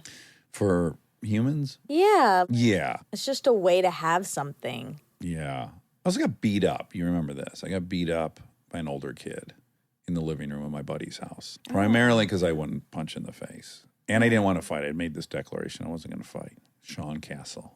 The way you feel about David showing up to get beat up. Showing, that's you too. But then I had a period of being afraid. Yeah, that's but the other thing that fine. That's the part I hated those few years I was afraid of it. I hate feeling afraid. I don't like feeling afraid. Yeah. See, it happened to us. 40 minutes just blew by. It happens to us all the time. Oh, I know. How was your weekend? It was great. Yesterday was really great. I had a really fun Sunday. What'd you do? I've never tried to jog my neighborhood. So in the morning, I jogged it. It's very hilly. So hilly. Yeah, it's up, down, up, down, up, down. And I'm not a runner. And I've been walking it recently. Yeah, it's nice. And on my walks, I've been like, I think I could jog this. So before my Formula One, I went on this jog, and I loved it. And I was able to run the whole way. Wow, it is very hilly. You know what the hack of it is? When I would jog on Los Feliz Boulevard, it's just long and straight. I would run like 3 miles, mile and a half straight there, turn around, mile and a half. Yeah. So much time to think about how much you don't like it. Yeah. Like a lot of free time. This is so hilly and twisty, and I'm also going on the outlines to touch the gate. So I'm making sure I'm running every square inch of the neighborhood. Oh, wow. So I'm turning left, I'm turning right, I'm up this hill, I'm down this hill. So much constant changing that I never had that like bored, I hate this. That's good. It was stimulating. Watch the race. The race was insane. Did you hear? Yes. Yes, you should be so happy. I'm so happy. Okay, tell everyone. Danny got 5th. Right, highest finish of the season. And I was very happy for him. And he started in 18th. He did? Yeah. 6 cars either crashed or broke. Wow. It was a very wild Grand Prix. Of course, what I really enjoyed watching was Max. Yes. Do you know anything about Max's race? No, I only know about Danny. During qualifying, he was on his hot lap. The very end of the session, he was purple in both 2 sectors. He was going to get pole position, undoubtedly. They start screaming, box, box, box, box, box. Uh-oh. He has to abort his last lap. Ooh. He's furious. Why are you calling me in? I don't know we got an answer, but they speculated. Apparently, you have to finish qualifying with 1 liter of gas in your tank, and then they analyze that gas to make sure it's legit. And if you have less than a liter, they will put you at the back of the grid. You'll start in 20th. Whoa. This is a speculation. It started to become clear on their instruments back in the pits that he was not going to have a liter of gas. So they had basically had to tell him to abort. He started in 8th. Oh. When he had a pole position run That for sure. So he's sucks. furious. Yeah.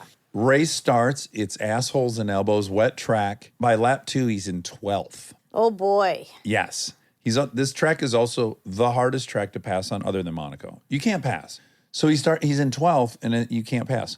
Well, this motherfucker works his way back up to, I want to say, 4th. Wow. He then goes too hot into the turn trying to pass Lando, doesn't crash, but spins out into the runoff. Oh, God. Does a donut. Oh, God. Has to come back in, has to get new tires, joins the race now well more than halfway through Oh, geez. in last place. So 12th, 4th, now last place. Oh, my God. Fought again all the way up, and I think landed in 7th. Wow. So he was just up and down all day. He was like going to the back, going to the front, going to the back. Oh, my God. So it was a wild race. He probably passed 30 people yesterday to end up in That's 7th. crazy. Yeah, it was very dramatic. Fun. What was your Sunday? It was chill. I had lunch with Rachel, which was really nice. Where'd you eat lunch? Houston's. Went to Houston's. Chicken sandwich?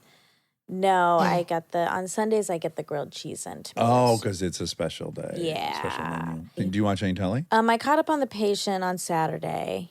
I like The Patient. What do you think is going to happen? What's your prediction? Predictions aren't spoilers, are they? No, but do I have a prediction? I'm just working backwards from what could possibly be a satisfying ending. Yeah. And you can't magically cure him of this and then not also send him to prison. Right. So there's no way you want to see someone have a breakthrough and get all better and then go rot in prison for the rest of their life. Yeah. I think he's going to kill him. Yeah. Yeah. I think he's gonna marry the mom and then just become his dad. Oh, wow. Really? Great prediction. Oh my God. That's unconventional. I like that. Their chemistry is Off the so chart. much sexual chemistry between them. Wow. Sex tench. Ooh. Yeesh. Okay, Jonathan. Sweetest guest we've ever had? Very sweet. Top of the list. Very, very sweet. So sweet. Well, maybe Leon. Bridges? Yeah. Yeah. Yeah. He was damn sweet. Or Sweet off? who's the guy I love? We should have different categories, top 10. Tony Hale. Yeah. Okay, is T.I. involved in the Trap Museum? Yes. Oh, he is? Yes, he founded the Trap Museum. He founded it? Mm-hmm. Oh, wow. I saw a post from T.I. this weekend where he was wearing the full face mask with jewels and everything. I think we saw Kendrick Lamar wears a face mask occasionally, right? Was he wearing one during the Super Bowl thing? No, Kanye was wearing a full face mask. Oh, at the Super Bowl? Uh-huh. Oh, but do you notice that there's like stylish face masks in the hip hop world? They're not COVID masks. Maybe, I like don't decorative, bejeweled hip hop Masks? face masks. Well, T.I. was at, I want to say the Trap Museum. I think it was a post from the Trap Museum. Whoa, ding, ding, An ding. event. Wow. And he had this outrageously bedazzled, cool-looking face mask. Ooh. And I thought, is this the future? Like, are we going to be wearing decorative face masks? That'd be cool. Sure. I'd be fine with that. We'd love that. Well, this is a ding, ding, ding. Kanye, ding, ding, ding, because we talk about him. The doc is 3 parts. We didn't remember how many parts. It's a They call it a trilogy. Oh, a trilogy.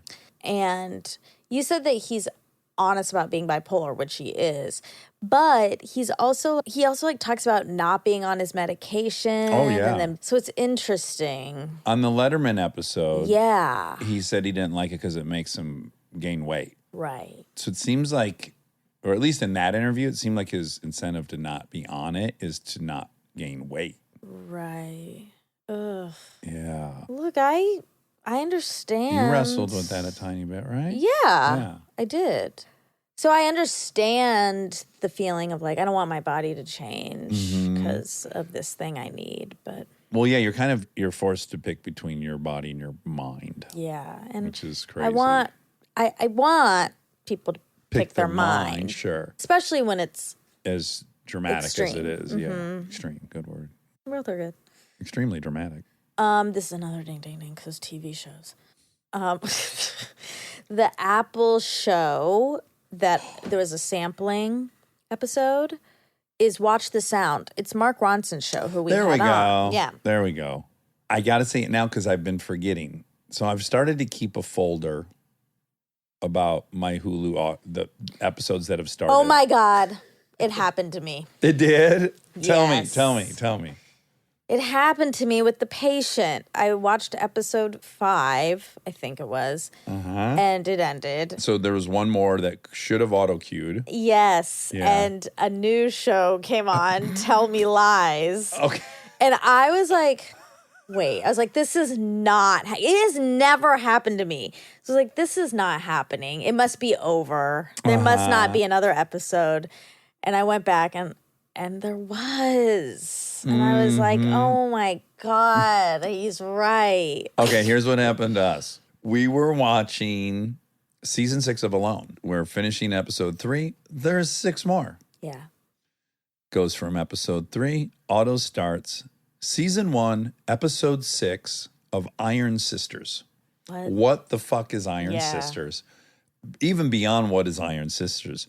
Why are you starting me at episode 6 of Iron Sisters? Then watching, this is in the last few days I started writing these down. Watching season 6 of Alone, episode 3 ended, and it went straight to Keep This Between Us, episode 1, season 1. Okay. All right? Okay. Mine's a mess. Yeah. How are they going to drop me in the middle of Iron Sisters? That's weird. It's just never happened to me, and now it's happened. Wow. Okay. What is Puffy's current name? That's a funny Google search. Yeah. What is Puffy's current name? It's hard to find. I tried looking it while it was happening. Can we just go through them? It started as Sean Combs. Then it was Puff Daddy. Puff Daddy. Then it was P. Diddy. That's right. Then Diddy. Then Diddy. Puffy. Then Puffy. Yeah. It says as of 2021, Sean Love Combs. Sean Love Combs. Yeah. Okay, he's got a new middle name. Yeah. I don't know if it's changed since then, but I'm in a glass house. I can't throw rocks. I've been the Monolith. the Boulder. Yeah. Dan Gaines, am I? Am I Dan Gaines? Am I Dan Shepard? Exactly. I might have more than him, so I can't say shit. okay, let's see. The Picasso parable. You said it right, but it's just interesting. He was at a Paris market when an admirer approached and asked if he could do a quick sketch on a paper napkin for her. Picasso politely agreed, promptly created a drawing, and handed back the napkin, but not before asking for 1,000,000 francs. Oh. The lady was shocked. How can you ask for so much? It took you 5 minutes to draw this. No, Picasso replied. It took me 40 years to draw this in 5 minutes. Pretty cool. Pretty cool. Although you shouldn't try to charge strangers $1 million for anything. Does Sean Kemp have a CBD store? Yes. It's called Kemp's Cannabis. Oh, It's in Seattle. alliteration. Kemp's like that. Cannabis. If you're looking to smoke a little ganji and you find yourself up in the Puget Sound area, pull into Kemp's Cannabis and suck down a doobie in the parking lot. You might even run into old Sean Kemp, That'd be star exciting. power forward for the Sonics. I think that's all. That's all? That is all, I believe. Well, I guess update is I did add Blacker the Berry to my playlist. Great. And I do love it. Great. Yeah. Okay, so before we wrap up, we're going to list off our new prompts. Can we call them November prompts, or is that inaccurate? That's accurate. That's accurate. Okay, November prompts. Okay, in the spirit. Number 1, what is the craziest thing you've witnessed on a Black Friday? I hope there's some juicy ones. I've seen some shit on the news, right? They can get Rowdy. Fleek. Was this the episode I said on Fleek? No, that just I came don't out. think so. Yeah, I think I saw in the comments. Okay, so craziest thing you've witnessed on a Black Friday sale. Number 2, craziest fight you've ever seen at the Thanksgiving dinner table. Yes. Yeah, it's bound to be some doozies in there. I'm sure. Some uncles throwing haymakers. Number 3, tell us about your worst dating experience from an app. Yes. Did I say that correctly? Yeah. Okay, great. I think we'll get some good ones. Okay, and now this one for a hair-raising one. The worst place you've ever been stuck. The worst place you've ever been stuck. For example, real quick, Ryan Hansen was stuck on a Side of a mountain. on the side of a mountain. And Required a helicopter. it was horrifying. Yeah. Yeah, so in that vein. Never have I been so delighted to be away working on a vacation. Like at first when I was driving to work that day and y'all were going to be on vacation, I was like, God damn it, why do I got to work? Yeah. And then as the day was unfolding, I'm like, thank God I'm not there. It was so stressful. Yes, because God. everyone's got to feel an obligation to solve this insane situation. I feel like I would have volunteered to do something I was incapable of doing. You know what I'm saying? Probably. Get some rope, climb up there myself. Yep, then you would have been stuck. Then we were like tied to each other. I couldn't hoist them up. Yep. Who knows? Yep, nope. It was probably for the best. Okay, those are your prompts. Yeah, so write in, go to our website. www.armchairexpertpod.com and submit. And we'll hopefully talk to you. Talk soon. Oh, Rob's got house For cleaning. Thanksgiving, do we want craziest fight specifically, or do we want to widen it to like craziest thing that's happened at I Thanksgiving? think maybe dinner? craziest thing, because Okay. also somebody could be going to the hospital. Yeah. Also, Pee-Pee got a carcass. Right. People got a carcass. Okay, so what is the craziest thing that's happened at Thanksgiving dinner? Could be Fun. Pee-Pee got a carcass. Those people who remember. All right, I love All right, you. love you.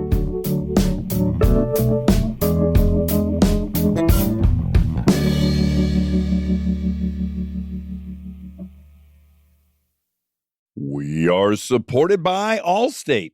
Checking Allstate first could save you hundreds on car insurance. Not checking your gas gauge before hitting the road? You genuinely thought you could make it? You were wrong. That's a very long stretch of highway where you learned exactly how far fumes can take you. And it's not far enough. Yeah, checking first is an excellent plan. So check Allstate first for an auto quote. It could save you hundreds. And for fast, reliable help when you need it, add an Allstate roadside plan today.